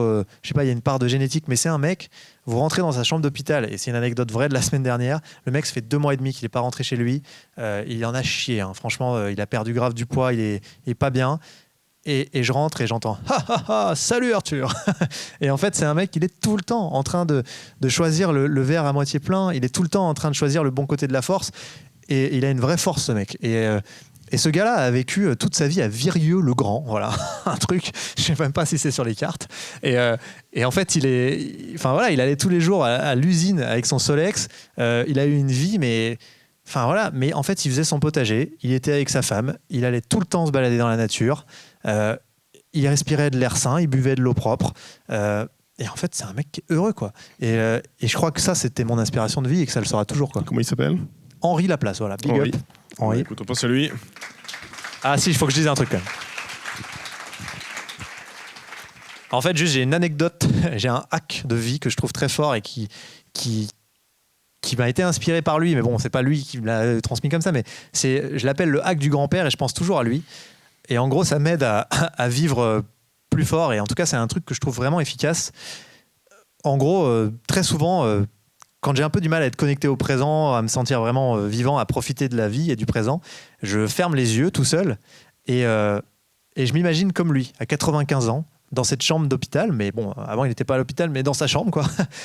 Et je garde les yeux fermés et je ressens la douleur, j'ai du mal à me lever, tout est un peu gris, je vois la fenêtre au loin et putain, j'essaie de marcher vers la fenêtre, c'est long et je suis courbé et je me vois vraiment vieux, quoi. C'est moi vieux dans ce corps de mec qui a traversé cette vie et je m'approche de cette fenêtre et quand j'arrive à la fenêtre, il y a un petit rayon de soleil qui éclaire quelques pâquerettes dans l'herbe et j'ai toujours les yeux fermés, des fois ça dure 5 minutes et je me dis putain, j'aimerais tellement revenir à quand j'avais 30 ans, j'aimerais tellement, je le répète parfois 100 fois, et d'un coup j'ouvre les yeux, et je sais pas trop si ça a marché.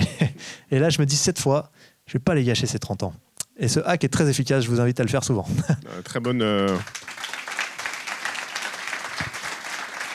Donc on va clôturer. Merci beaucoup pour ton temps. Déjà, c'était hyper inspirant pour moi. Puis ça me donne plein d'énergie positive de voir ça. J'ai une pensée aussi pour Arnaud Chéniaud, parce que Durand, qui est une personne de l'équipe de Moho, parce que c'était le premier qui nous avait parlé de Time for the Planet à l'époque, durant le Covid, où on avait accueilli Colline, que moi j'avais croisé au Numa il y a longtemps. Et je me dis tout le parcours que vous avez fait en 4 ans. Alors, tu dis qu'effectivement le chemin il est encore long, mais bon, quand même chapeau, d'abord chapeau de tenter, chapeau de la résilience, de l'énergie. Il faut que, je pense que c'est une bonne preuve que voilà, il avait rien qui te prédestinait à faire ça, et je trouve que tu as vachement bousculé le statu quo, et moi je trouve ça hyper inspirant.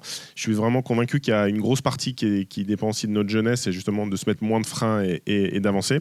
Et avant de vous inviter à passer pour continuer les échanges au bar qui est juste à votre droite, à vous, je voulais d'abord vous remercier de venir là, de vous dire que la solution, elle est un peu en chacun d'entre nous. Donc je pense qu'il ne faut pas qu'on soit fataliste ou pessimiste. Il y a plein de challenges qu'il faut qu'on affronte. Je pense qu'on en affronte un démocratique en ce moment même, qu'il faut qu'on digère et qu'on regarde. Et pour nous, c'est important au mot de provoquer ces rencontres-là. Je veux vraiment le remercier encore une fois, Arthur, parce qu'il est venu pas de très loin, parce qu'on est quand même très bien connecté à la gare et au SNCF, donc c'est très proche de Paris depuis TT, mais vraiment le remercier sincèrement. De vous dire aussi qu'on a toujours besoin de vous, parce que nous, Moho, alors on a démarré à la fois nettement avant vous, mais on a vraiment démarré réellement plus récemment.